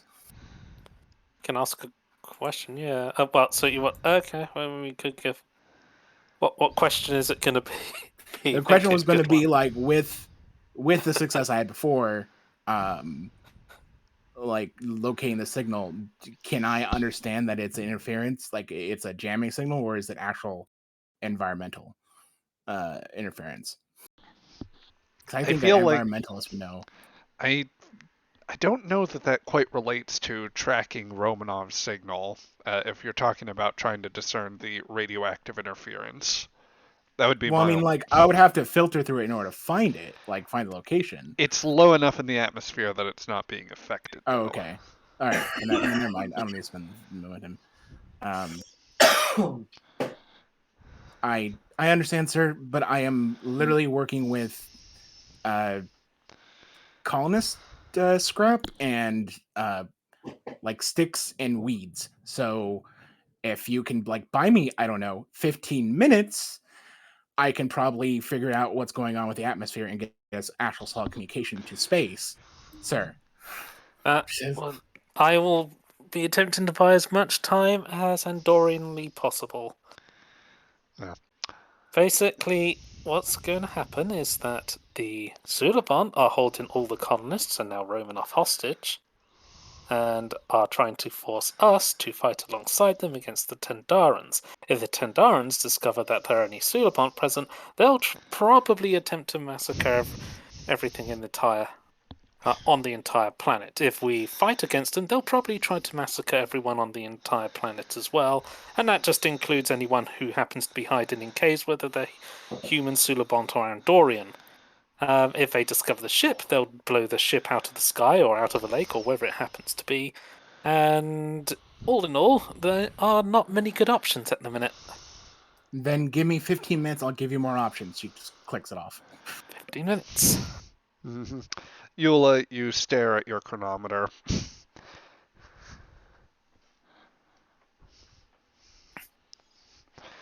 I can do 15 minutes. There's less than 10 on the board with the time that is elapsing. I can do 15 minutes. I can do 15 minutes, yeah. Alright. So, as all of that goes on and you prepare for you prepare for the conflict, I'll say Cole does give a message and say, "We'll try to be ready sooner, Lieutenant. We'll rendezvous with you. We'll get into some sort of supporting position if we can.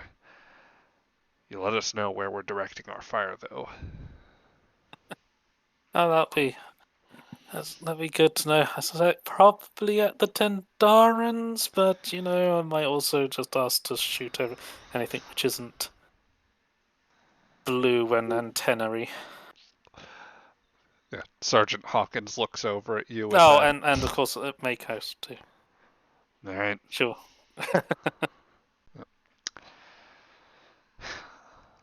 So, with that, In space, I had an idea. and we will get to it relatively shortly. Yeah. First, however, we should cut over to the pad where some time ago Lieutenant Commander Romanov was beamed aboard. You allow yourself to just relax enough to where your arms could be quickly positioned in order to maneuver into a combat stance of some sort, either making a quick draw for your phase pistol or to quickly engage someone that attempts to grapple you. When you beam into the chamber, you see that you find yourself on a transporter pad, and with a quick assessment of the room, you see that there are 3 others with you here.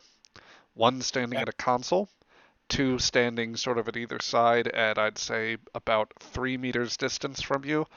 They have sidearms at the ready, but they are at their in holsters, but they haven't pulled them out yet.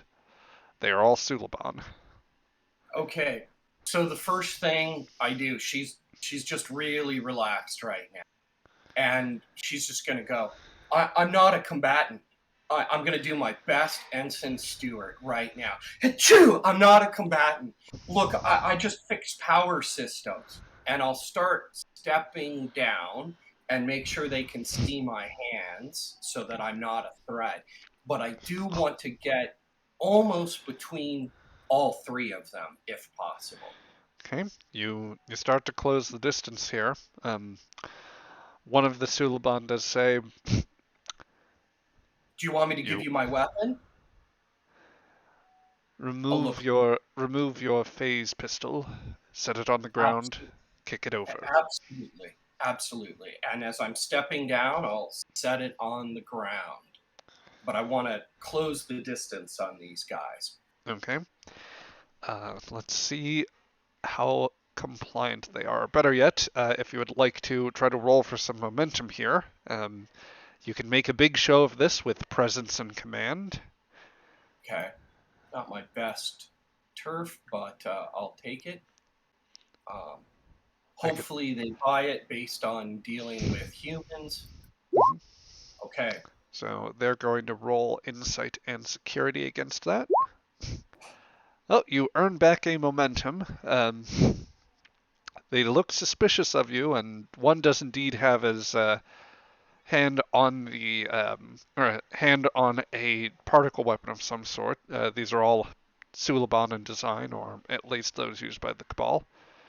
Says, Fair enough. you, He's the most reactive one. Mhm. And she's going to run with some assumptions. These guys are all double jointed. So anything she does is not going to be nice. It's the harshest version of Susmana. Okay. Okay. And she wants to position herself in such a way that that control system for the transporter is there, because right now it's her friend. Her biggest concern is the guy with the hand on the gun. So what I want to do is close to him and and put my arms out so that he can take control of me, but once and hopefully he moves his hand away from that gun. So you're moving to basically offering your hands for like to be clasped or like basically to Well, be clapped in irons or sure, but it's actually a susmana position that when somebody reaches out to you, now they've given you a portion of their momentum, and I'm hoping to use it against that guy, against the other guy. hmm, Basically, once he reaches out, she wants to grab him. She'll drop, take all his, take his force of his body and slam it into the other security guy as hard as she can. okay. And nothing's nice about it right So now. that basically preparing if he tries to grapple her, even just to guide her along, that he would throw that Romanov would be able to throw the Suliban into them.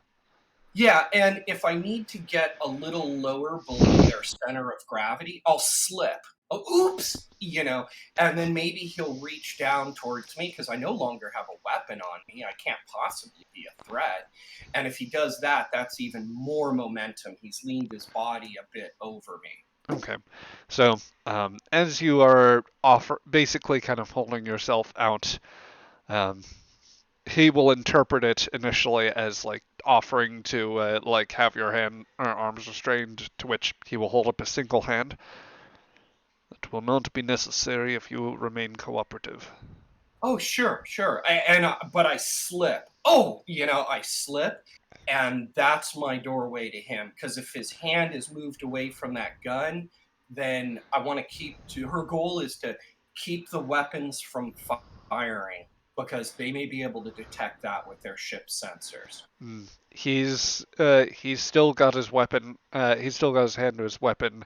Um, but this guy's not going to offer to be terribly helpful right now. Okay, then the slip is just a slip forward, and I'm going to, as I throw him, try to knock his hand away from the weapon. Oh, so you're I'm just, going in for a yeah, tackle, basically.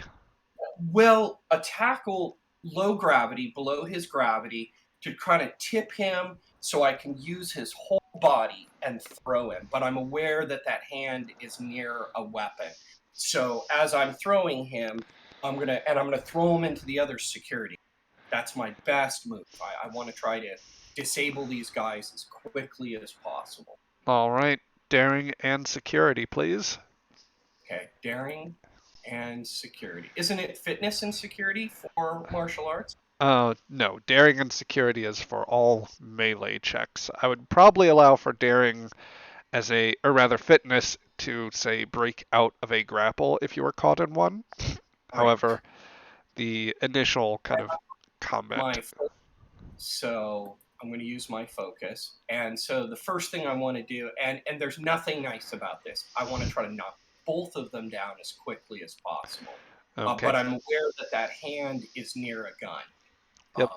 So I'm spending 1 point of threat in order to buy an additional die. okay. And I am going to go ahead and spend 1 momentum on this. And here is my roll. Okay. Our bad rolls continue. Oh, fuck. Okay. How? Oh, Romanov, Good your God. plans of mice and men. Yep. Your attempt for the low gravity tackle, against a regular combatant, this might have been successful, because you do indeed succeed with the initial grapple and like you go in for a lift, but rather disconcertingly, the man, like as you try to lift him up from the lower end, he bends to the side like it would be like he was going to do a cartwheel, except for his feet don't take off nearly as soon as they could.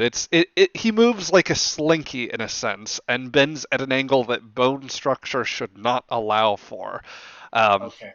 But then as he's firmly rooted on the deck plate, he just slides his legs out from your grapple and completely dodges out of that. Okay. Um, Uh, because of that success, though, he does also get the opportunity to respond with an unarmed strike. okay. So that is, I've also got 4 points of threat coming off of that success. So first, going for the strike. That is 4 plus an effect, which is knockdown. So that is enough to knock you prone. I think I'm going to spend one of those points of threat to re-roll the challenge die. 5 points, so that will be enough to inflict a non-lethal injury on you. Ouch. Okay, now I believe we can, like, there's an automatic determination spend to, to where you can negate the effect of an injury. That is correct. I believe it is. I think that it's really just a side effect of Make It So, which is the player immediately creates an advantage in their current scene, and that can be used to buy it off, essentially. Okay, now I have a question. Yes. If I've taken 5 non-lethal, I'm not out of the game yet. So I guess I want to do an analysis, before I spend that, is because I might need determination later. How many determination do we have again? You start with a single point of determination. Um, you can only gain it back, generally speaking, if you have the veteran talent and you are allowed to spend in order to recover. Or rather, you're allowed to take a roll in order to recover with a single challenge die. If you score an effect with that, then Okay, I'll it go knocks you with back. that. I'll go with that determination. Basically, as he's coming in to strike, she just, again, her body's fluid in that sort of Vulcan style, and she just pushes her stomach back, or wherever he's striking, she's adjusting for that. Okay. So at least for the moment, maybe it wasn't as bad. However you want to play that, I will go ahead and do that. Okay. Which point or which value would you be invoking in this particular case? Every problem has a solution, or revenge is the dish best served cold, whichever one you want to go with. I'd accept that. Okay. So you at least managed to blunt the injury, although he really does ring your bell pretty effectively there. You are, however, because of the knockdown effect, you are currently prone on the floor as the Suliban, or all of the Suliban pull sidearms on you and Okay. have weapons at the ready. Okay. So, but that's not a bad position to be in because I'm on the ground. And so I'm going to attempt to roll towards one so that the other guy can't shoot me. And then being Well, aware they're like a slinky, I I, want I to try. Oh, I'm sorry, I ought to interrupt you. Since you did just make an attack here, or rather, you attempted the first task. okay. Technically, the next move is theirs. Okay. Um, to which they're going to take um, they're going to take the moment before they act to say, Is this your definition of cooperative?" Well, I don't know that she's. I mean, I guess I need an assessment from you. I'm on the ground. Do I even think I have a chance of sweeping the one of the guys down with the gun and being out of the shooting range of the other? With their reflexes, it is much less likely.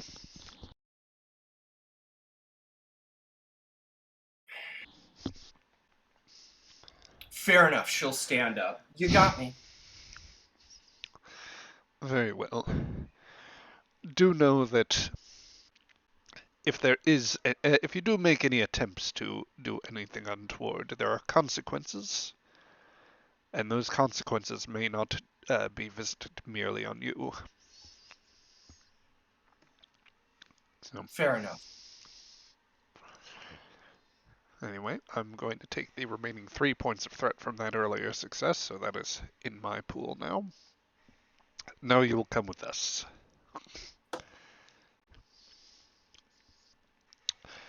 So, the Suliban begin escorting you through the ship. Um, I am going to ask you as we go down the halls to make an engineering and insight roll with a difficulty of 2. Yeah, I definitely want to get I'm taking in the place as they are moving me.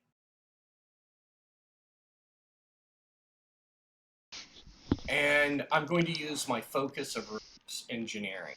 Mm-hmm.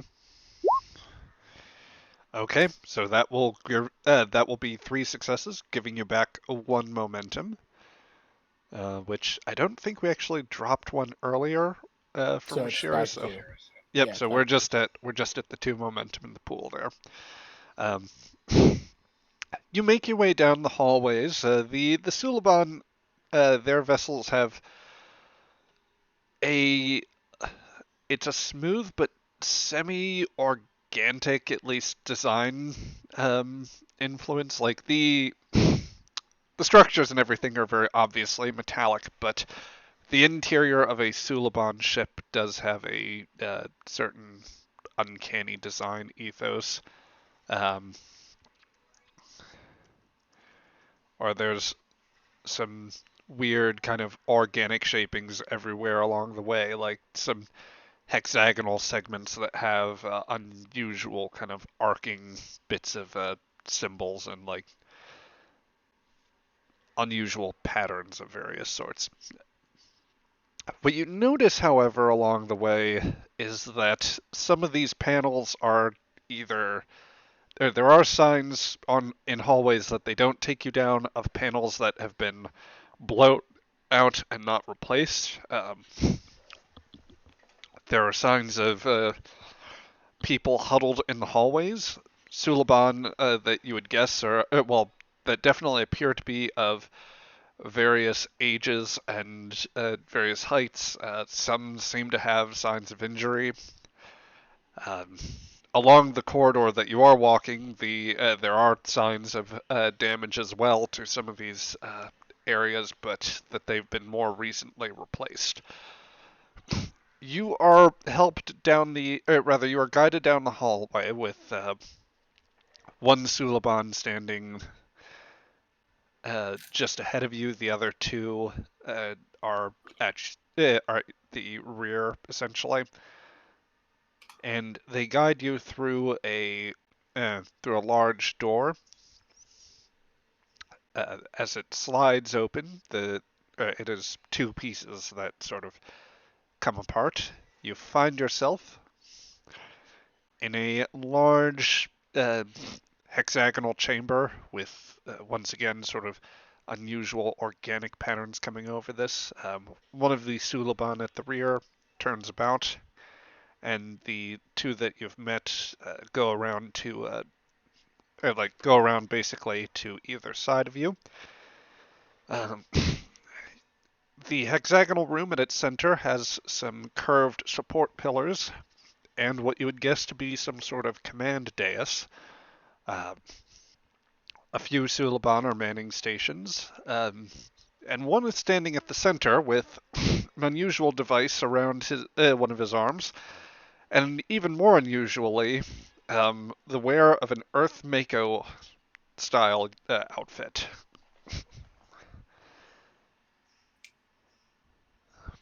So it's Commando. a Superman who's been posing, and he was wearing an Earth Mako outfit, correct?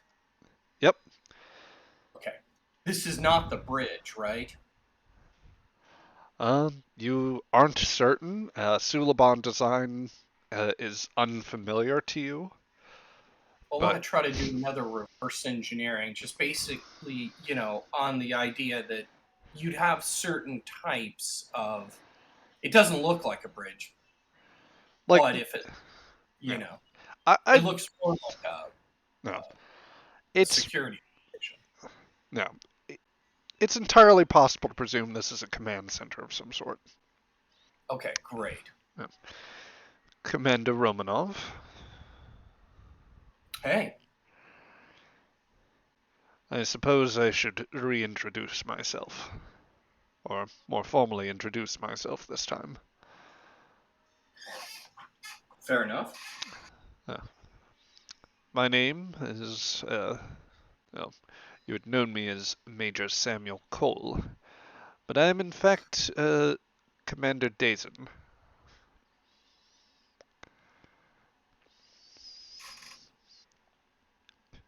Pleasure to meet you.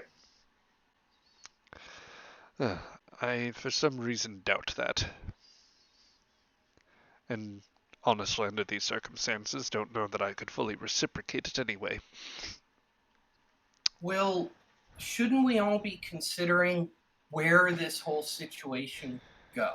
Because Earth has no desire to have any conflict with the Suliban, and your enemies, the Tandarans, are here in force. This just doesn't end pretty for anybody. And I would suggest you consider other options. Let's game this out. If the colony is defended and lots of humans die, what happens is you then have a conflict with Earth and the Tandarans. So I think that a better solution is because they're not aware of where you are right now, and maybe a tactical withdrawal on your part is the best move. I mean, a war on two fronts is bad news, and you know how Earthlings are. That once this becomes a massacre, it's just not going to be pretty. Commander, we don't. There aren't any humans down left on that colony. Save for the ones you brought and those Okay, so Novans hiding in their caves.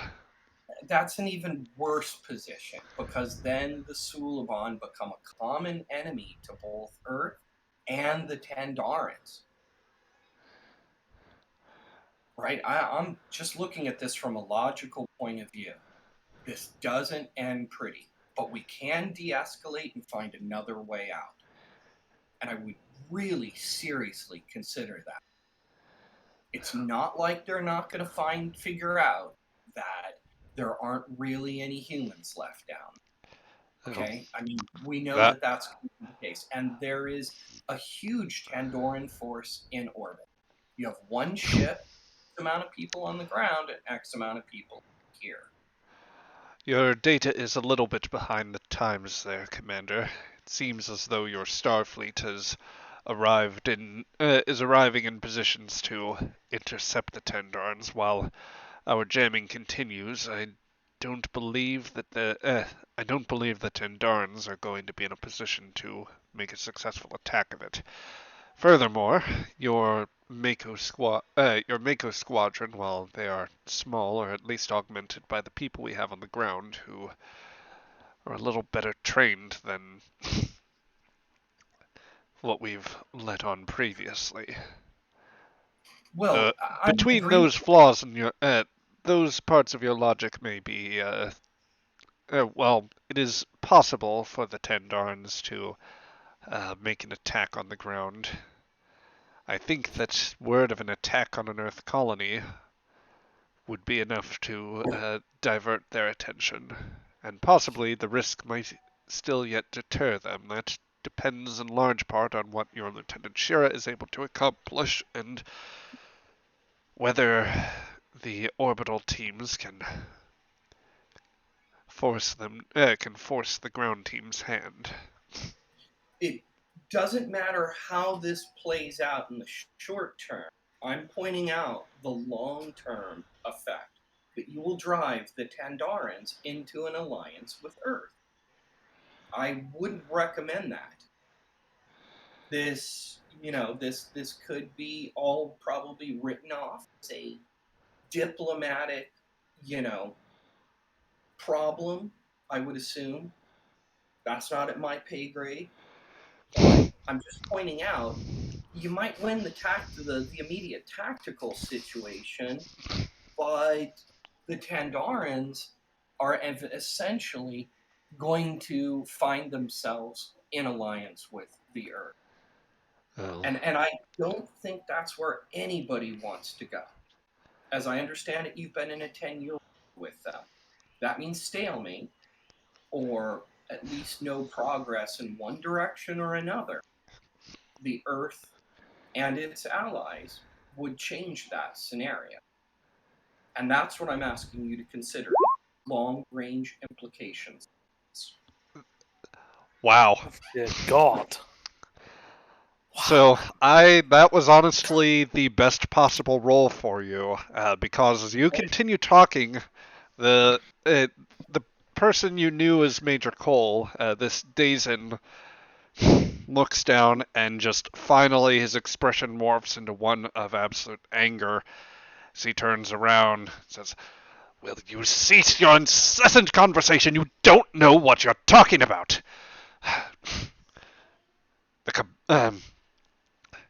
Is he? Right Is now that we. direct, Oh, is that direct me? Yes, absolutely. Okay. He is just completely pissed at you at this point, Romanov. Look. We I'm don't just have any more. We don't have any more time than this. We don't have anything more than the tactical. We don't have anything more than today, because we are on the verge. We are on the verge of defeat here. okay. You speak as So if you speak as if I can afford to even just to announce our presence and allow both sides to know what happens. As if I can escape, as if I just work our way into Earth's good graces, or as if the Tendarans aren't going to press their victory. They've already okay. destroyed just about every other part of the Cabal, and if they find out we're here, then they'll not only they'll destroy this ship, they'll destroy the colony, taking out all of my people, everyone I have left, and all the humans that are on board this ship. And that is bad news for everybody. So in a worst case scenario, we need to find a better solution. So first of all, I do know that my captain, and I can tell you, Starfleet's got solutions. They'll be here soon in force. Starfleet is here in force, and Well, then they've the only already. possible solution that I see to this is them defending the colony. If they don't do that, then Well, we're all dead anyway. here's the thing. The Tandarans have crossed a line, okay? Coming in saying, hey, we're going to just take control of this place and we're medically going to check all the people and blah, blah, blah, blah, blah. That is already crossed a line. So if we are at this moment to find a better route, then at that point we can ask and there will be more forces here, and the Tandarans don't want us allying with you, right? The Tandarans don't want to create a situation where we're suddenly sympathetic to the Cabal and the Sulam. That's bad news for them too. There is an edge right there. But you know well that going into a military situation where none of the outcomes are pretty doesn't make it any better. Because at this moment, I think we have a chance to find a better solution. The, Which is, I think, at the moment, we could contact Starfleet and say, look, there's humans on board here, but the Suliban do not want to turn Terra Nova into a conflict zone for a war that has nothing to do with Earth, right? And if your people are in the space of Terra Nova, technically you're under our protection, but that would be a difficult sell if we are looking at this from a point of view of you have hostages, right? And I can tell from your reaction that you're in a corner. Look, I'm in a corner right now, but I think we can find a better way out of this. And I urge you to consider it. Dazen just kind of pinches the bridge of his nose. Look, I'm not. If there were any thought that your Starfleet would simply would act on our behalf, then, well, not that I haven't done it before. Look, I have in no this reason to believe that this is going to be this would be the outcome. And frankly, Hold opening on. communication itself seems too much of a risk right now. We let this play Okay. out, and you will get your people back. Okay, let me throw this at you right now. So, if we were to make some kind of stand down alliance, you still have the hostages, right? So you have an insurance policy that Starfleet would go along with. At least at that point, we can tell the Tandarans, look, they're sorting themselves out, and right now it's not a great idea for you to get in a conflict trying to control one of our colony worlds, which could explode against you. That's the thing. The Tandarans don't want a bad relationship with Earth as well. So there are definitely, I think we have some things. Look, I can see you guys are cornered. I see why you did all this. Again, I think we can talk. Earth will be sympathetic to that.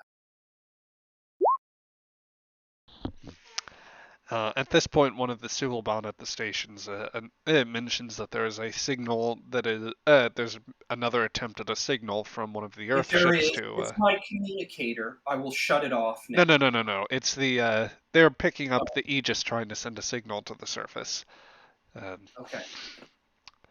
Dazen looks to them and says, to Romanov and says, actually, Romanov, I want you to attempt to. I'm going to give you the opportunity to try and persuade Dazen of this action, and with the double complication, he is in such a state that I think I'm just going to say he's not really in a shape to contest precisely. So this will just be difficulty 1. It will be presence and command, however. Presence and command. Yep. Now there's two momentum. I want to spend both of them. This You is can he only has a quad-paying cane. No, it's dice escalate. So it'd be 1 mentor for 1, 2 for the fourth, and then well, Can I 3 agree? dice to get 2 additional d20s. yeah. Okay. You could So- spend. You could give me. You could always give me threat for a second die if you like. Don't do it. Don't fucking do it. Don't do it. Yeah, given how low we are and the difficulty of the situation, and I'm trying to find a peaceful resolution, at least where we stand down and find a better way out. There we go. So, unless you guys want me to spend another threat, so I have 4 dice to make this happen, guys. We've been rolling crap. Honestly, I feel like 3 dice is probably the nice balance. Okay. Pray. Yes. Okay, that is going to give you 3 momentum. And I will look at the captain and say, as a gesture of goodwill, I need to shut off my communicator. Okay? I'm going to do that right now. Okay? He looks at he looks to you, and then there's a momentary bit of alarm, a look to the other security, Let and me just shut it off now. Let me shut it off now. And then if we need to contact people, we'll do it through your communications, all right? I'm trying to de-escalate right now. I want to get your people out and my people out alive without this being a bloodbath. Okay? So if you're good with that, I need to shut it off. This is a gesture of me being completely transparent and honest.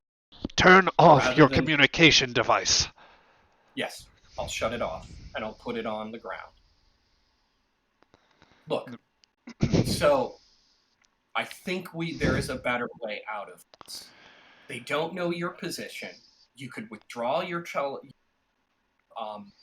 Suliban here, You could get the humans back on the ground, and We can't I engage the transporter that much. Our systems have suffered too much damage. We were only barely able to bring you up, and the Tendorans Okay. are already on the ground. They have sensor equipment. You don't think that they're going to notice mass transportation?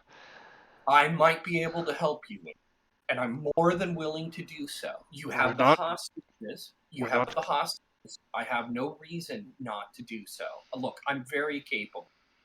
Okay. They're telling you that they absolutely cannot do that. There's no I know. way to do So it. she's saying I might be able to get through that. Or if you have a shuttle, maybe I can help disguise that shuttle, to get your people out and to get prisoners down. And I'll remain here as a negotiation token. He pauses for a moment and says, "There's very And little of that proposition that we could accomplish by any stretch at this point, but perhaps." He looks to one of his officers. Adjust the scattering field. See if we can compensate for the communications on their carrier frequency. Let's and I'm clear I'm up the willing to help with conversation a little. that. I'm really You good at this. stay where you are, Hey, I Earther. was just being friendly and helpful. Just being friendly and helpful. Dazen is he is not the most receptive gentleman to what you're proposing. He So I'm seems to have looking had at a the hard guy day. He's probably in need of a good massage, Now and we stunned him pretty harshly. sliced his arm open. Fair Yeah. enough. Let's do what we can to de-escalate this, because it just doesn't end well. We all Nope. know that. Yep. And it is at this point that things are the channel is starting to clear up a little bit, which means that as a signal goes down, it becomes staticky at first, but from the bridge of the Aegis to the settlement where Sheara is attempting to direct defenses, there is an actual acknowledgement of a somewhat garbled but still staticky signal between the two ships. We'll pick up from the bridge first, where Patel is noting after one highly improbable burst of warp 4.46. The Republic has now dropped out of warp. I'd say they're about rather 0.5 AU from your location, and now moving along at very low impulse right now.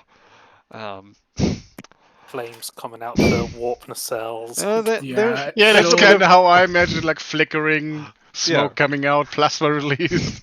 Yeah, plasma coming out the nacelles. The nacelles themselves, like the warp grills, are flickering, but they're on their way. Cool. I will signal that the Republic's captain and make sure everything's okay. Take this Vulcan off my ship. My God. Certainly can do that. Nope. Glad you arrived in time, Captain. Yep. With that, the comms officer reports, "Sir, I think I've got a connection with with someone on the ground. There's a slight shift in the interference band here." Prescient, she says. Well, switch it over to here to the bridge. Yep. And Sheara, you hear your communicator chirping for the first time in a while, and when you get this greeting.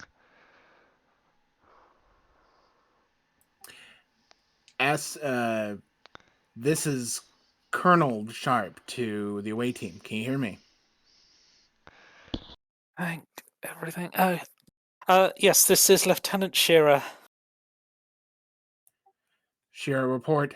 You're cutting out here and there, but we mostly have you. The entire colony has been taken over by Sulabont. Leska Romanov has been abducted by Sulabont. I've got Tendarans Slow, outside about. Lieutenant, I'm getting like every 3 words. Slow down. Okay, sorry. The colony has been taken over by Sulabont. Okay. Romanov continue. has been abducted by Sulabont. There are some survivors, mostly Novans, hiding in a cave with Dr. Lambeth and Ensign Stewart. The Tendarans, in about 5 minutes, want to start conducting medical tests on the people in the colony who are all Sulabon. At which point, when they discover there are Sulabon in there, a massive firefight will erupt between them. I can deduce which is as such, Lieutenant. Yes, that's not really. They almost certainly have the rest of the colonists on their ship, which may be somewhere in the atmosphere above us, according to Stewart. Whereabouts? Not sure. If you could have Ensign Stewart relay the coordinates, we can get a better understanding for that. She says, looking over to communications, then to Patel to work on that. And if the Tendarans do start shooting down there, it's very likely that they'll probably start carpet bombing the entire planet, which will probably then kill everyone down here. Then Whether they're Sulabon human or cute Andorian. The Tandorans. Pandora. The Tandorians are the Tandorians are being ordered to stand down, as we certainly have the advantage up here at the current moment, and including the diplomatic ramifications of any kind of aggressive actions of such. They should be notified relatively soon by their own command. Okay, I'll take a. Presumably, the Tendaran ground force are in view somewhere. You can see them strolling on down in formation. They don't appear to be standing down at this moment. Hold one, she says. I'm gonna attempt to stall for time. I've got a plan. And that is? It won't involve shooting. Or stabbing. Lieutenant. Or bludgeoning, actually. If it involves handing over the Sulabon, I have no intention. intention. It will not. It's going to involve me undergoing whatever medical test they're planning to do. Possibly one of the Makos if one of them wants to volunteer. As much minutes as you can give me. Yes, I'll make sure to have them describe it in full medical detail what they're planning to do. I'm a field medic. I vaguely understand human anatomy. She'll say, "You'll be on the line." She says, "Captain out," and she'll like switch over and look to the communication officer and say, or no, she'll flick over to Crichton. Jenkins, I think it's time to be a little antsy again.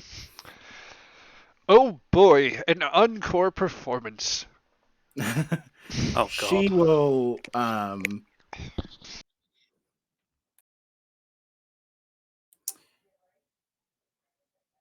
perhaps you should give the signal, Jenkins. Perhaps a little fed up with it taking too long. Nope.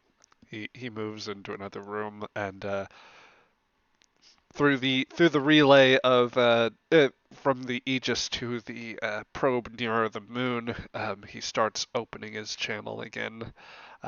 We'll cut to that in a moment, but I think concurrently we should look at the we should go down to orbit just to check, or rather onto the surface where Sheara with the Makos, Nichols, and others in nearby vicinity.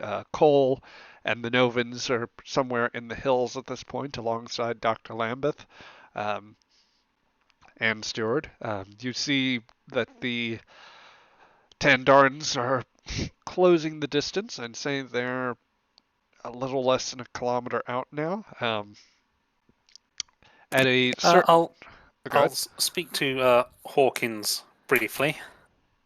I'm going to need a volunteer to undergo a medical test from the Tendarans. We're trying to stall for time. I'll go with you, LT. Okay, let's do this. Yep. Stall for time. Make sure you ask questions and details. The Aegis is back in orbit and they've brought friends. Oh, at least there's that. And he slings his rifle back over it. Well, rather, he'll just move it to an alert carry position, finger not on the trigger, just to deliberately show, to any trained soldier he is not looking for a fight. But yeah, the Tandarans will stop just a little short of where you had initially met, and there, Major Broca will be will wait for you. We'll stroll on over. Look relaxed. Lieutenant Sheara, so good to see you, and right on time.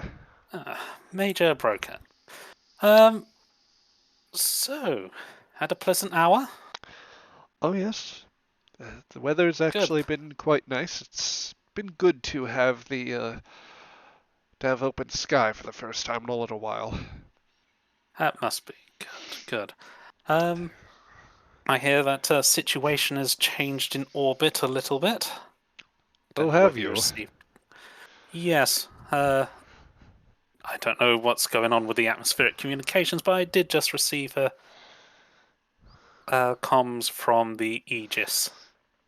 So they've apparently brought some friends. So hopefully our commanding officers will be sorting stuff out very soon.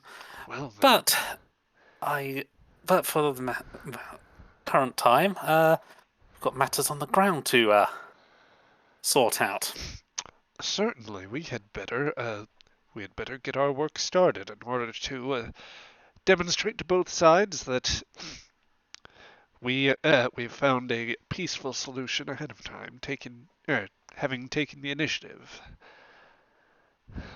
I certainly think that we should all value a peaceful outcome here.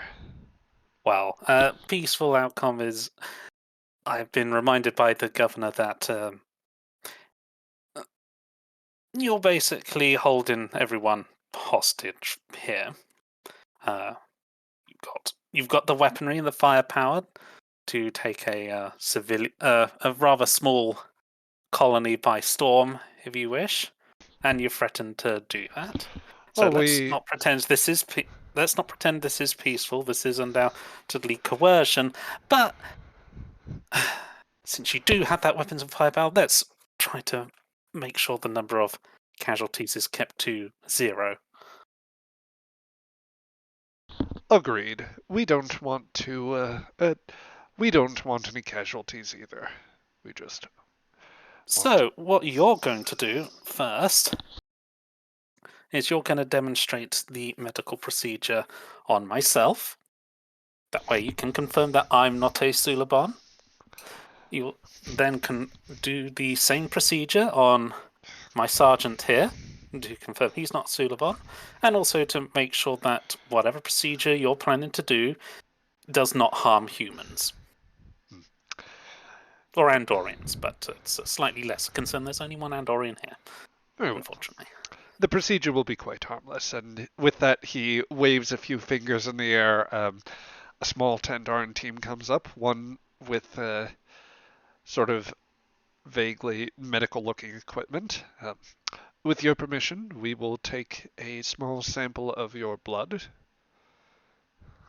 Mm-hmm. And what will you do with that sample? We will analyze it. We have a field test for this. Mm-hmm. Well, what particularly are you analysing about it? Because because Starfleet does have similar security concerns about Suliban. I believe they have infiltrated. Well, have had contact with the Suliban in the past and know about their infiltration tactics. So having a way to combat that might be of interest. Yes, yes. The sergeant jumps in. There isn't any. Your equipment is sterile. There's not any risk of radioactive contamination. He gives you just the very slightest of shrugs, like trying to chime in here. It's like, oh, very well. We can explain this quickly and efficiently. Specialist, and the medical specialist starts going on. Well, I appreciate the chance to explain here. Very simply, it's we extract blood samples and with some time separated from the main system, we administer a reagent that causes um, that can spur activity, forcing reversion of certain chemical compounds in genetically engineered Suliban's blood that creates a reversion to a previous state. It's like slow down, break it down for me a bit more, the sergeant says. And Yeah, I do have a little bit of medical background, but my sergeant here is more focused on the shooting side of combat than the patching people together side.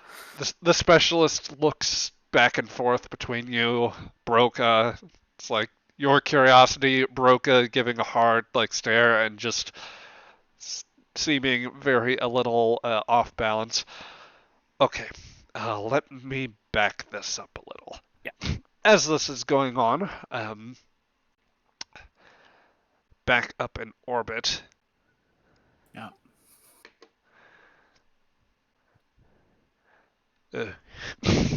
Back up in orbit, we are interrupted with the signal of "You Tandorans have crossed the line for the last time. I'd sooner see Terra Nova a radioactive scrap pile than give it over to you." She'll just kind of just she's trying to cover her smile with her both hands steepled in front of her face, but she'll say, send a signal to the lead ship, would you? Communications. And of course to our lovely lieutenant. Channel open, Captain. Lieutenant, you must get this Mr. Jenkins under control. I am afraid he's going to be the death of us all. I am truly sorry. I am working as much as I can, as I'm sure as you are. However, I am not only getting sort of firm talk from an over-equipped lieutenant, but also from command itself about the situation. I don't think an hour is going to be quite enough. If have you managed any communication with your landing party?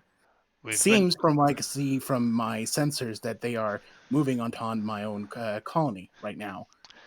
No standing order has been given. We are making an attempt now.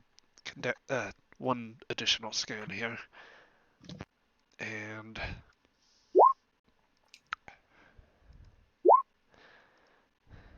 Well, let's see. But they don't get it because that was an assist. They also don't. They aren't able to pick up anything new on the quote-unquote moon base. Colonel, we are doing our best, the best we can in order to compensate for it. But this scattering field in the atmosphere, whatever radiological phenomena is occurring, we can't get a good readout on it, and then we certainly aren't able to penetrate for communications. Then perhaps I have managed to pierce through it thanks to the experience of my lovely Commander Patel here. Perhaps I can relay you to your forces, as certainly none of us want to have this go into unfortunate accidents, I am sure. If you are capable of doing that, then by all means. She'll just nod in a authoritative but smooth gesture to communications. And with that, the communicator back on the surface chirps. With everybody listening in, with everyone listening in here at this point, the Suliban have Romanov's communicator, so they are picking this up. Dr. Lambeth, Yeah. you likewise are hearing from the concealed positions in the hills, where several chemically laced mortar shells are at the ready. And of course, at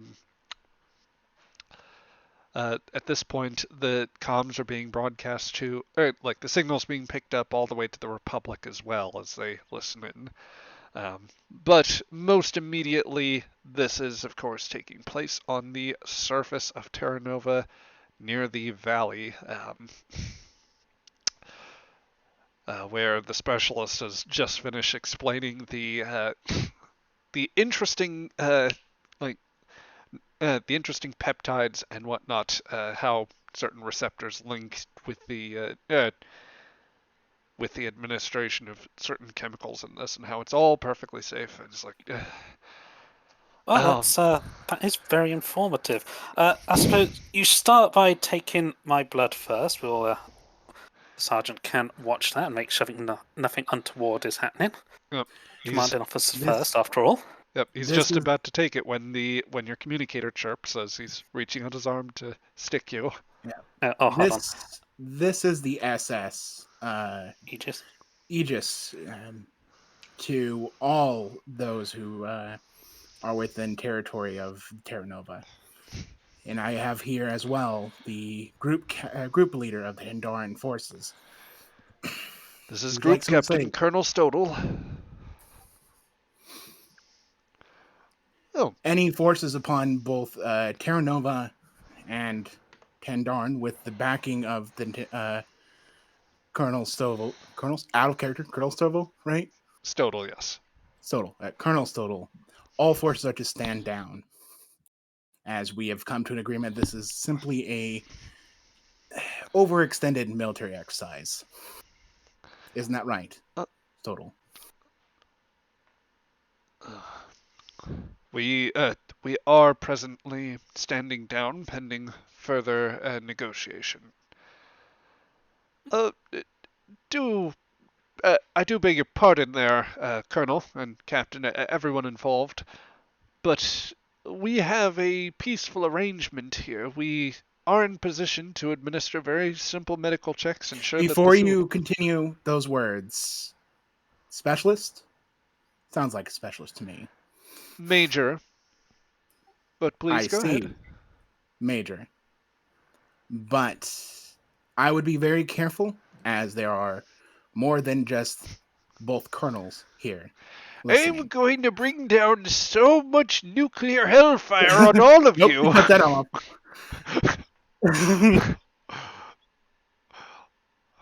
Well, Romanov from the on the bridge of the Suliban vessel, like you can see, Dazen is looking slightly more anxious at that. Yeah, obviously I can't discuss, and I'm not privy to specialized resources that Starfleet has in the area, but this would be typical of those situations. There is an advantage you have. You have women and children and the elderly on board. This is a non-combatant vessel. Can I hear Romanov?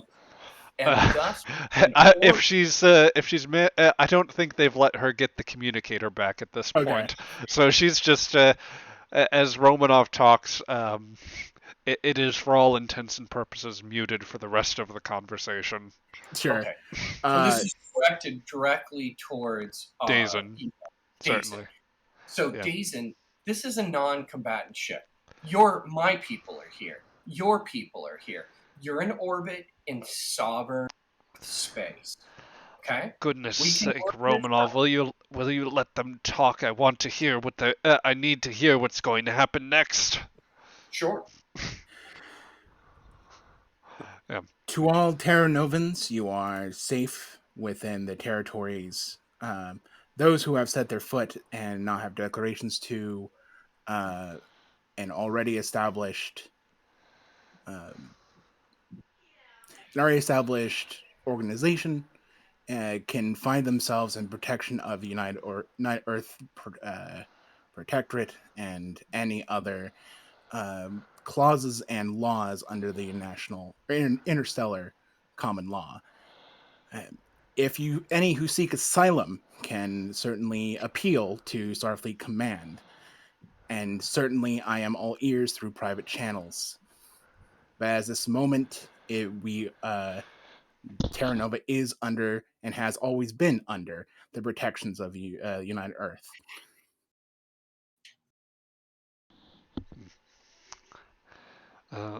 Major Broca looks at this a bit disappointed here. So I take it that as a no to the inspection. Yes, that's a no to the inspection. Well, Major, I'm sure you'll get to find a way to draw blood some other time, maybe. Fascinating, though. Fascinating. And if you do want to send us details on this the full medical details on this procedure, I'm sure that'll be very useful for us. Well, he pauses for a moment before reverting back to I would call the smile just a little smug, but it's less smug than earlier. Like, this is definitely a damaged appearance. Like, his pride has maybe suffered some injury. Well, I'm sure that when the government at Tandar Prime hears about this, that we'll be able to work something out, and if there are indeed Suliban present, well, I'm sure that you will get to the bottom of this, and any that hide anywhere in Earth space will know your justice, and perhaps one day we'll be able to work together and deal with the Cabal in complete order. But well, until then, we have instructions. With that, I'll tap a wrist comm. All units, back to the landing craft.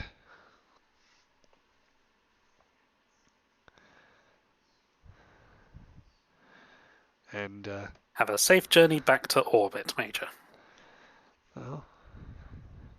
Well, he won't acknowledge that last one. Stand there with a nice little smile on my face, my antenna looking all perky. Yep.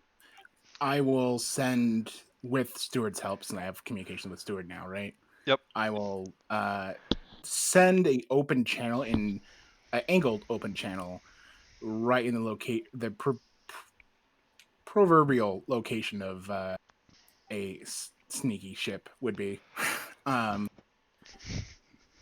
This is Colonel Sharpe to the SS Aegis to any vessel that is currently hiding under that cloud there. I would wish to have discussion. Dazen is kind of looking off into space, and he looks to you, Romanov. So, for all your words there, is this Sharpe? Would you consider them a person of honor? Yes, absolutely. And I can tell you, I've been understanding orders to consider Suliban's safety in this situation from my direct, immediate officer on. He'll pick up the communicator, and flick it open. You'll understand, Colonel, that I am going to be using one of your devices here. Seems secure enough. My name is Dazen. And if that offer for asylum is potentially on the table, then yes, I am prepared to discuss terms with you. Certainly. I can connect you to the appropriate channels quite expressively. and cut through a few red tapes. But I should remind you, Dason, that there has been a number of casualties within this colony because of unfortunate incidences. That might come at a cost. If I have your provisional guarantee that you will escort the Tandarans out, you will escort the Tandarans off-world and out of orbit, and that a vessel would remain behind to continue protection of the colony, then I personally am prepared to bear responsibility.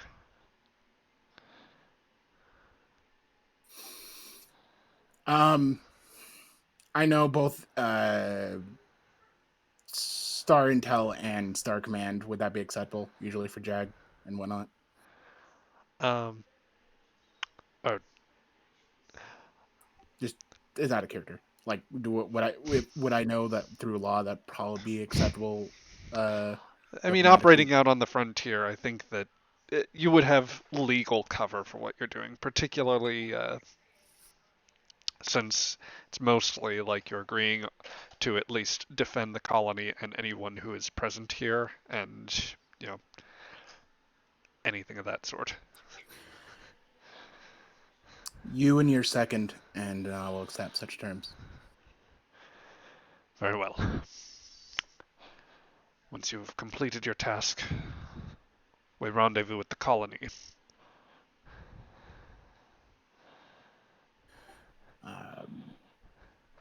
As a goodwill gesture, I will bring your Lieutenant Commander Romanov. Thank you. I appreciate such a gesture. Romanov, are you okay? Oh, I'm fine. Of course. She smiles. I'll see to it the Captain of the Republic rendezvous with you in the colony. So, with that, I think that solves some of the major bits. So let's cut ahead just a little bit ahead. The hour over the next hour or so, the Tendarans very begrudgingly return to their landing ships. They take back off into the atmosphere, and once they've breached the interference, there's some conversation between Broca and Stodal. They eventually opt for a return. There's maybe one more bit of showing from a belligerent quote-unquote Lieutenant Jenkins. And the Tandarans, in an additional bit of negotiations, they agree to take the level as escort back to their space, with a provisional request submitted to you, Sharpe, that that you confer with them on any sensor readings with regard to the Suliban. They will also formally seek information on, or they will submit a diplomatic request to United Earth government. Cool. I will direct all this shit to command and to my father-in-law, because I'm sure my father-in-law would love all this intel from former Cabal. Oh, certainly.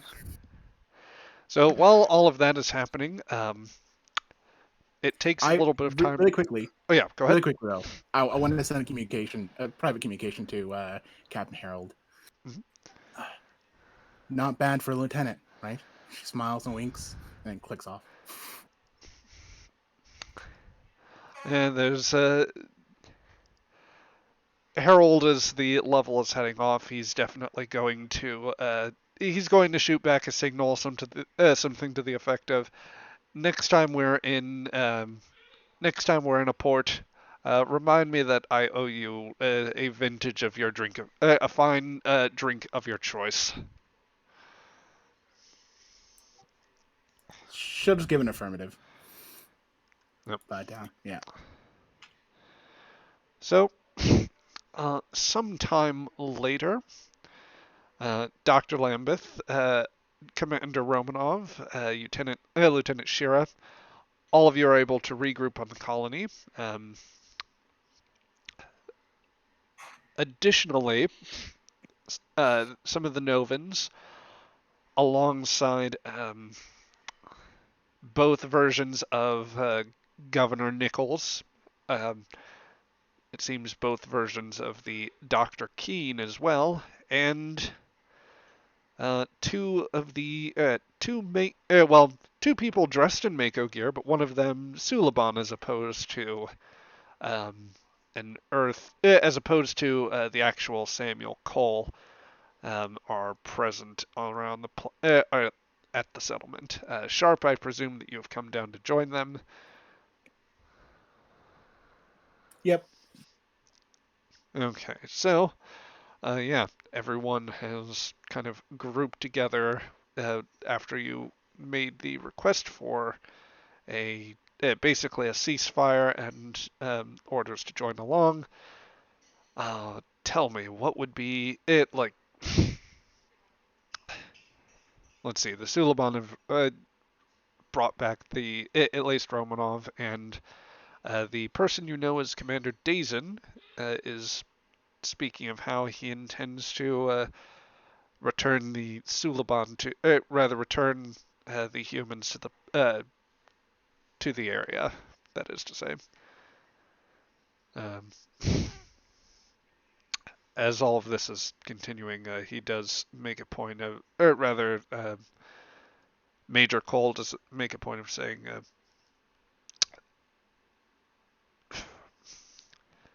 so let me try to understand one thing here. Are we just pretending like this whole thing didn't happen and that we haven't been shedding each other's blood for the past couple weeks? No, Major. If anything, such scars take time to heal. But correct me if I'm wrong. She looks over to the Suliban. One of the common modifications with the Cabal and overall the Suliban is a resistance to radiation a little bit. Yes. We have some resistance to certain types of radiation, yes. I agree with you, Major. She looks over, and I'm sure the rest of you looks over the rest of the actual Terra Nova colonists. Certainly, this incident has brought a lot of fresh wounds, ones that we weren't all expecting. But go ahead, Lieutenant. She smiles. Sorry. Just fresh wounds and unexpected. She'll nod at Commander Dazen. The fake, oh yeah, Commander Dazen, yeah. But it isn't the first time that we've had to overcome such scars. I'm sure we can go back home and see many of those scars. I think part of that, though, is trying to move on from that. And maybe with some time, both away and to recover, that we can restart and grow those bonds again, little at a time.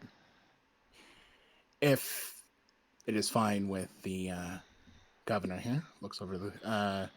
was the governor out of character? That is Governor Robert Nichols. Yeah, if it's fine with the governor, you have no need for the northern continent, yes? It is not habitable for us, no. So we can do nothing up there.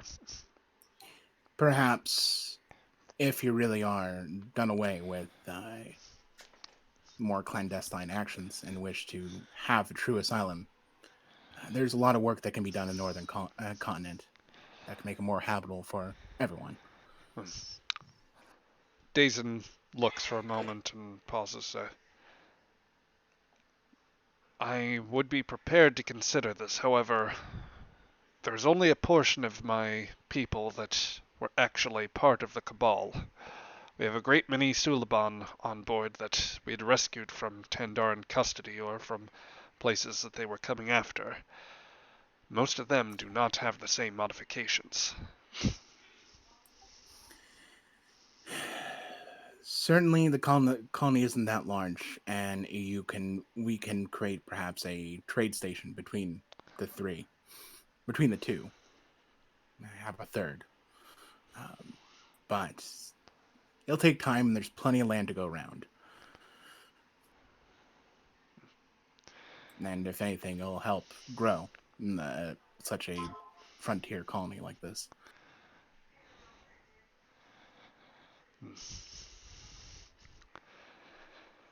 And with some work from the more prepared Suliban, you can work towards cleaning some of the area within the northern continent to make it more habitable for the rest of us. Oh. Dazen looks aside for a moment. Very well. And he'll extend his uninjured arm out towards Nichols or to Sharpe. Well, probably air towards Nichols as the civilian governor, and he'll look uneasy. Nichols meets that grasp and says, "All right, well, let's try to move on."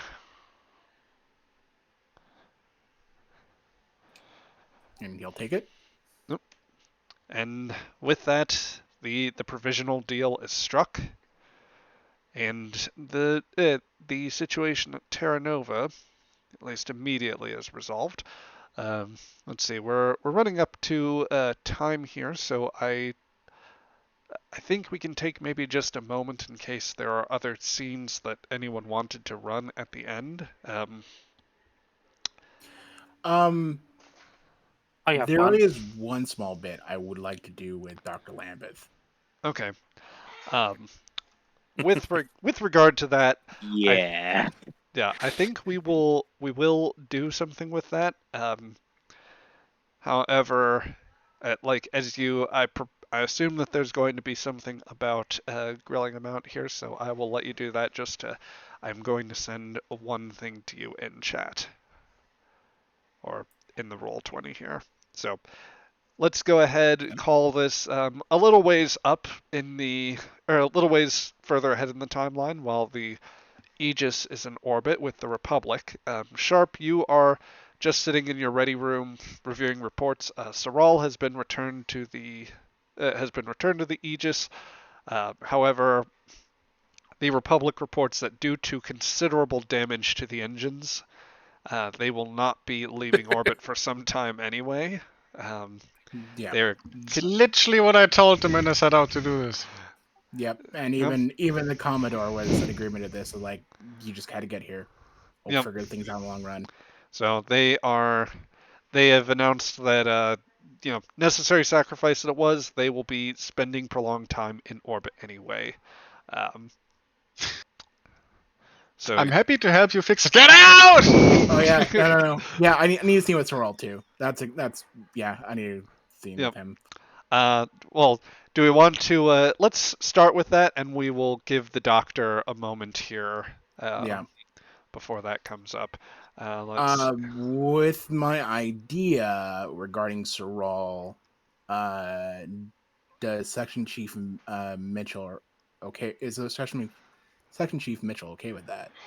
Starfleet will get back to you in between, but you have the authority to. You do have the authority under recent special orders to recruit or pull in people kind of as needed. I believe it is. Okay, I don't have it right on hand right now, but there is precedent for you to commission him, basically. Cool. All right. Yep, I will call Saral to my quarters, or to my ready room. We're just going to pick up with the scene where he is already there. Yeah. All right, you've seen the captain tense, and just focus. She seems like she's in her element. She is happy right now going through paperwork. That's honestly the most terrifying thing I've ever seen. She'll stop and say, I've heard that you've worked a bit of wonder with the Republic. I wouldn't call it wonder. It was like a successful experiment. 4.6 is quite the record.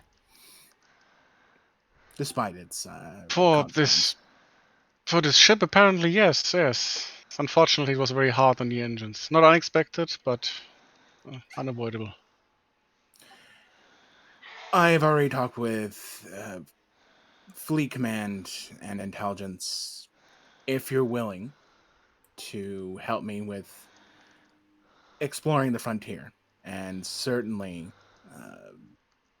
using your knowledge to smooth a bit of feathers, and on occasion helping with technology here and there to even the ground a little bit.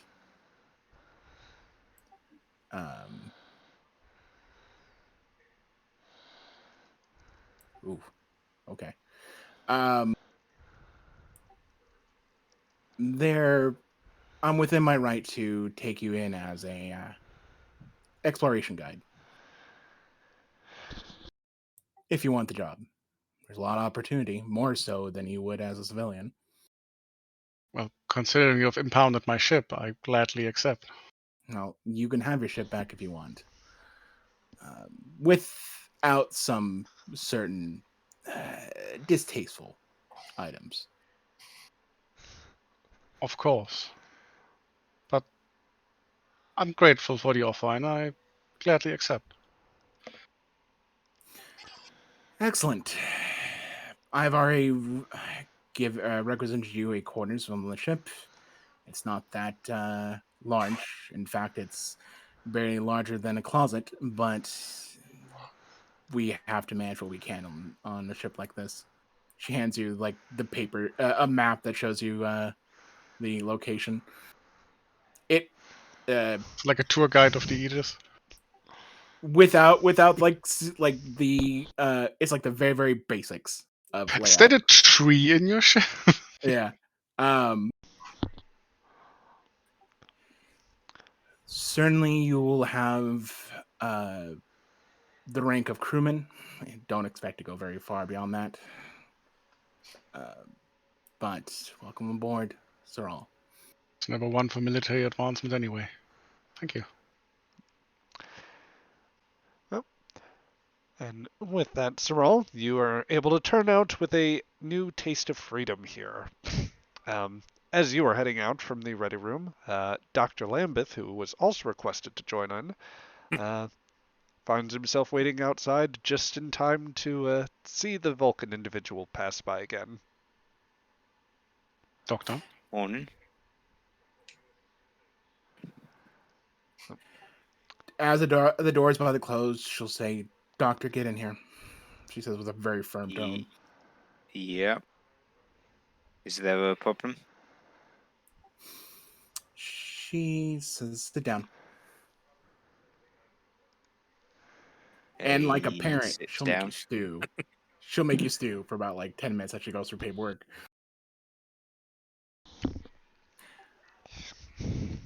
So, chemical weapons. Biological weapons, I should be more precise here. I mean, lots of things are biological weapons. It's a loose term. I was just introducing some allergens, potentially in weaponized form, yes, but the purpose was not, harming anybody. It was just finding a way of telling Suliban apart from human. Doctor, I've seen the designs of those shells. Yeah. Such things don't require explosives to them.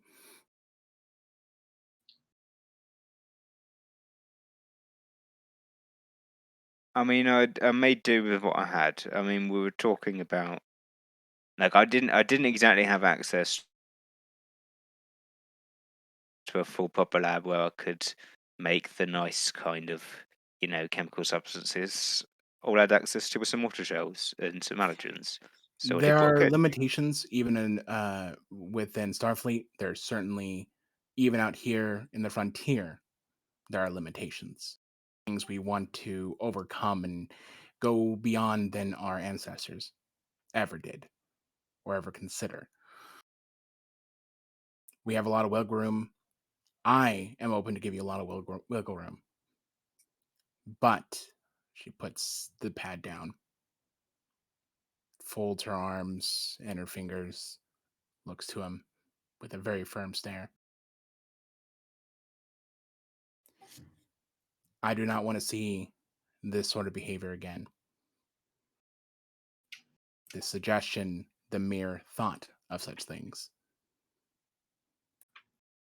The minute you even think about such things, I want to erase your mind and move on to the next option. I It mean, is. I get it, but like I I mean, could. chemical cocktails is like my thing. I understand, and there were other methods you could have chosen. I mean, the question is more I'm asking about Doctor, the keeping it out of my mind for next time because like doctor, yeah, even by Federation rules currently, no, she pauses.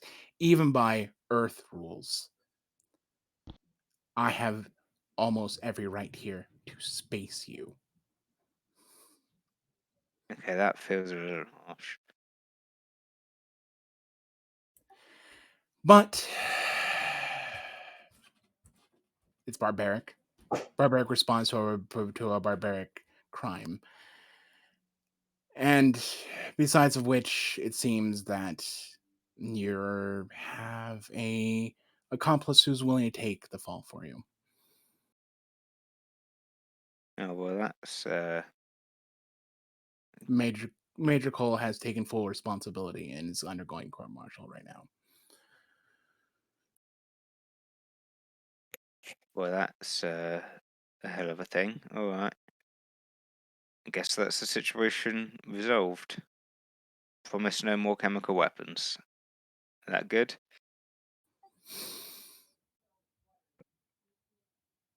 She just gives you a very critical eye. I expect more from you, Doctor. We all try to be better out here. Please try to work on that. Or you can go home. I mean, it's a tempting offer, but I think I'll stay. So yeah, I'll work. I'll do better. Can I incite him to see how he feels overall? Yeah, I mean, sure, yeah. yeah. You're welcome to run, Doctor. If you want to contest, you can. Yeah, I guess I'll contest. What would the contesting role be? So, I think that in this case, Doctor, you are rolling control and command. Sharpe is rolling for insight and command. Yep. I have diplomacy for that.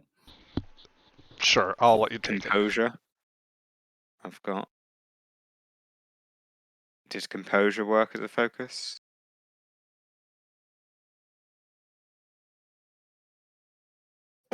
Zach.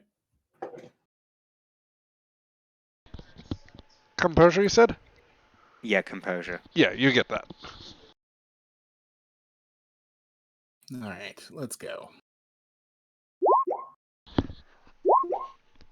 The final roll off, and Ah. It's 3-2. okay. It's definitely a stiff, tense moment, but Sharpe has got a bit of a read on you here, Dr. Lambeth.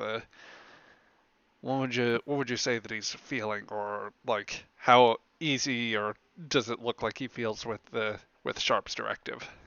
Yeah, there's an instinctive part of him that's backing authority and feeling like he knows best, but there's also like a lot of kind of shame that he's got going on. Like he does feel bad, partly sort of like he's ruined his reputation, kind of like he's damaged his name. Yeah, so I guess there's some shame there, but he's still kind of trying to be a bit defiant and doesn't maybe doesn't fully see where the line is of what he's done wrong.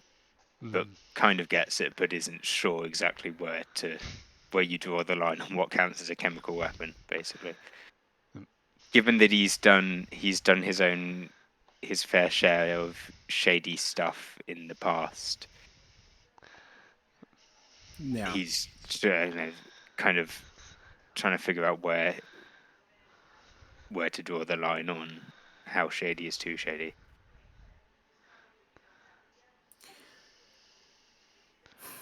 You're lucky that the major is cutting in here. But I'm keeping an eye on you, Doctor. You're dismissed.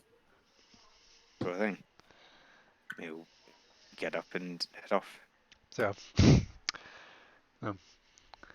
and with that, as you leave, Hey, Doctor. Oh, go ahead. I wanted to do one final scene. Having Andorian ale with Eula Sheara that we had talked. That was actually where I was just about to cut and transition to. But yeah, we finish off in the briefing room where Colonel, you have concerns, hopefully, that you've managed to make clear and assuage, and Doctor, you have questions of your own to figure out, and the hope that you have not hurt the good name of Dr. John Lambeth. But elsewhere on the ship, in far more lighter circumstances, we cut to the opening of a bottle in mess hall, where Sheara and Romanov are situated after a long, hard couple days of work. Well, that was a wild ride, Eula. Oh, sorry about getting you kidnapped. Look, actually, it worked out really well. And, As abductions usually do. Yeah, in that case, it allowed me to get in front of, the shot caller, so to speak, and kind of back up this whole let's de-escalate this thing, and that's what I immediately went for. Not that I didn't try to take control of their transport room, that went the way all of our other days. And I learned something radically new about engaging Suleiman. Yeah, So, yeah. It's best just to shoot him. yeah, I should have gone with that. But you know what? Had that gone down, I would not have been able to. I wouldn't have been able to enter in negotiations with. So I was trying to keep them busy and, see if I could talk some sense into them. And once I saw that they had women, children, and the elderly on, I knew that this ship wasn't some kind of combat ship, that something else was going on. So, I appealed to all that, and I think I got him in the right spot for Sharpe to make her move. And I was kind of counting on the fact that Sharpe had something up her sleeve, which she definitely did. So, The Aegis showed up at the right time. I pour us another shot. hell of a 3 days. She'll clank the glass with you. Yeah. Leading and waiting. That's interesting experience. Oh, and I got to walk around a Suleiman ship, so at least I've kind of seen the inside of them. It was interesting.